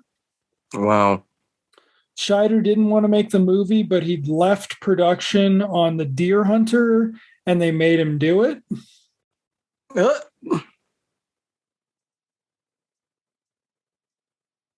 Let's see. Rated PG. According to Spielberg, the original sequel idea had the sons of Quint and Brody hunting a new shark. Nobody seems to agree with him on that. There were fake leaves on the trees, just like in Halloween. Spielberg and Richard Dreyfuss direct and star, but they were working on Close Encounters. Briefly, the highest grossing sequel until Rocky II came out the next year. The sharks from the original movie had rotted behind sheds on the lower lot of Universal Studios since the first one, and they used the frame. But that's also another bit of trivia. The death of the Jaws of Revenge shark that rotted on a lot of Universal Florida as part of their tour. It stayed there on the outside, and year after year, there's a video on YouTube where they show the deterioration of that too. The lighthouse was one of those not real buildings constructed just for the set. What else have we got here? Some product placement things. So the original version, directed by John D. Hancock, resulted in residents of Martha's Vineyard wearing Universal Go Home t-shirts. Somewhere in Time was made because Universal Pictures owed Jeannot Szwarc a favor, since this was the biggest hit for them that year. Scheider was upset that they spent so much time on the kids. Nice. Really gracious there, dude. Some more stuff about how different it was originally. The shitty developer plays in more. Let's see. Until the mid-90s, the movie was on Daily Variety's list of top 10 box office hits of all time. See, remember those lists? Remember when 48 Hours would make? the 20 or whatever. Yeah, it's a lot more interesting than now when it's just whatever the latest one is. It's just seeing where it fits in the top whatever. Although he's not seen in the film's final act, the publicity still exists of Mayor Vaughn consoling a distraught Ellen Brody. So that might have resolved Brody's job. Originally, it was going to be rated R if the body count was not decreased. Oh, so that meant another disposable kid had to die. Mm-hmm. You know, if it were made nowadays, Jaws 2 would have been a Blumhouse movie. Second of 3 movies, adaptations or related to Peter Benchley novels produced by Brown and Zanuck. First was Jaws. The third is The Island, that Michael Caine shit show. Also, The Deep was one of those other movies, that water movies from this era. People really liked making water movies. Really? Yeah. The original act, Ricky Schroeder was the original Sean Brody. Oh, you're and kidding. He was let go when Jeannot Szwarc took over. Well, that's good. Yeah. He reads lips. You ever watch those old episodes of Silver Spoon? Oh, my God.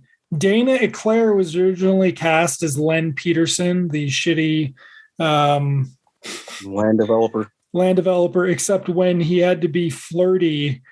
When they rewrote it so the character was flirty with Ellen Brody, they recast it to somebody else because they didn't think Dana Eclair could do it. That's fucking mean. The interior shot of the teen hangout was filmed in an original location of the Hog's Breath Saloon on Oskaloosa Island. The restaurant was relocated to Florida as the original was susceptible to hurricane damage. Scan of the ocean. After the scene where the buoy washed up, or where the orca washed up, there's a scene at the beach with the buoy from the opening Jaws sequence in the first one, foreshadowing that it was all going to start again. So, I mean, you know, Jaws 2's fine. Like, how are you going to make a sequel to Jaws? I don't know. Like that, I guess. Like, it's got a lot of... That's the neatest possible way you could do it without, you know, it's one of those sequels where it's like, damn it, because it's not like nowadays where somehow you commit the entire cast for the sequel. Mm-hmm. Or that you have an idea for it already or something like that, because there was no Jaws 2 book. Trying to think, sequels at this point, you had The Godfather Part 2, but what?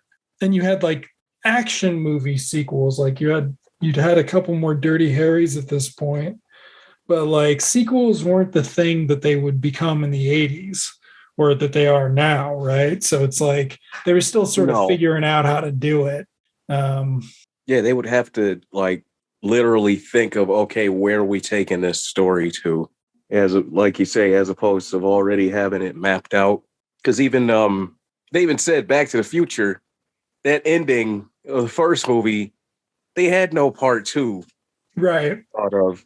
They were just saying, okay, this is off to another adventure. Right. And, you know, that's why it took them 4 years to come up with or 3 years. Mm-hmm. Yep. So, with those sort of constraints, Jaws 2 does fine. Like, what are you going to do? It's all right. You know, it's not, you could do a lot worse. You could be Jaws Revenge. You could be Jaws the Revenge, but also by the time Spielberg got around to doing a sequel, it's not like Temple of Doom's very good. Just saying. Doom compared to Raiders is not good, but it's still damned entertaining. You know, you just don't. It's the difference between, like, Spielberg did it again, you know, years later with Jurassic Park, and then The Lost World was so, you know. I would say The Lost World is more or less the Temple of Doom of the Jurassic Park. It kind of is, right? Yeah. I remember seeing it for the first time I saw it. I was like, Spielberg did this shit? You know? That's after, that's when he was even more serious doing stuff. Right, he was doing serious shit at that point, and then it was like, dude, really? And to me, I didn't hate it either, but it was very much like you go from what Jurassic Park was to Lost World, which is that sort of balls to the wall. We already seen the dinos. Let's just do this. Whereas, and Jeannot Szwarc said that about this, is he's like, everybody knows there's a shark. I can't not show them a shark. So, it'd be nice to have had a resolution for Brody and the wife and that sort of thing, but apparently not. No. You could have had her come out on the boat, man. You could have had her and Vaughn go out and get him or something with Hendrix, picking up Mike along the way, and then they could have a big family reunion at the end and do a body count. So, what else have we got for Jaws 2? Anything? Not much else. It's a very neat, serviceable, bland It's very sequel. pretty. It's a very pretty movie. It's a good-looking movie. Good looking. And it's just, it's one of those, it found new life. Thank you, Ted Turner, because if not for all those countless repeats and reruns of it, it would kind of get forgotten. It's among the fan base. I know a lot of people like to think of it as the good sequel, but it's bland, It lacks. I mean, and they even they reduce the personality. They spread it out between all the teens at the end, right? Because it is, finally the teens on Shark Buffet and things like that. Yeah. So they keep it. I mean, it's well cast enough, right? Like it's not a shitty. Nobody's bad teen movie. Nobody's really bad in it. It's just serviceable, as they would say, or as Leonard Maltin. Yes, he did like saying it was serviceable sequel to the original. As Sheriff Brody, once freaking again, out tackling with a menacing shark to the coastal community of Amity Island or something. Period. Filmed on location in Martha's Vineyard. A solid 2.5 stars probably. No shit, man. He gave this 1.5. I'll bet. Hold on. Really? Are we going to introduce this to the? Let's see how quietly I can do this. Our next thing here.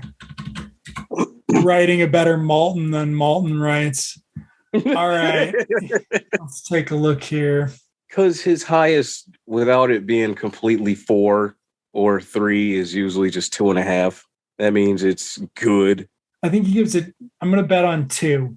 You're betting on 2.5. The only problem with this is it ruins it for next time. You are entirely correct, sir. 2.5. Just when you thought it was safe to turn on your TV set again, here comes another gratuitous sequel. The shark scenes deliver the goods, but Robert Shaw and Richard Dreyfuss are sorely needed when the film is on land. Wow. Robert Shaw was on land in the first movie for one scene. I'll just point out. All right. So there you go. 2.5. Damn. Yeah. All right. So I'm not looking to see what next time's is. I don't know how we're going to do this going forward, but we'll figure out a way to keep the Maltins a surprise. Okay, so speaking of next time, we will be tackling Jaws 3D, not in 3D. Yes. Directed by Joe Alves, the second unit director from this film, starring Dennis Quaid, Lou Gossett Jr., Bess Armstrong, Simon McCorkindale, Mr. Manimal himself, and John Pooch as Sean Brody, and Leah Thompson. I think that's her first major movie. It might be an introducing type thing. And so the kids will jump ahead in age quite a bit again. So and the adventure is in SeaWorld. So, or no, it's not called SeaWorld though. But we'll find out next time. But that'll be what we're watching next time. And till then, Amity Island is closed, and we'll be traveling to SeaWorld. Yes. So get your what's his name hats, Shamu hats ready, and all that fancy stuff. They have dolphins at this one. I don't think they have a whale. Oh, okay. Yeah, the dolphins. Yeah, but Shamu is like that's what the poor bastard that they abuse out in California, right? Mm-hmm, exactly. The next Jaws movie make that journey ought to be about Enterprise. They had to relaunch Jaws where it's a shark fighting back against poor treatment. Dude, it's Jaws versus Orca. Well, just cross your fingers it's not Jaws versus Dom Toretto. And on that note, yeah, don't tempt them. They're already probably going to do a Bring It On crossover or some shit. American Pie, Jaws. American Pie. Yeah, there you go. There you go. Killing them. Jaws 2. One by one. Yeah. Killing every single one of them. That would be great. We make Jaws 2 with the American Pie cast. Mm-hmm. All right. Night, everybody. Night, yo. You heard him. Slow ahead.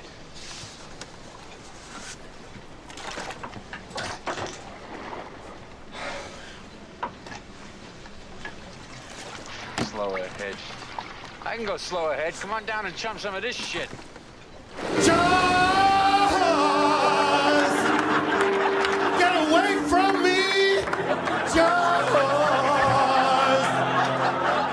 You goddamn Jaws! Won't you leave me as I am? You took me. You took me out of the deep blue. You took and you made me part of you.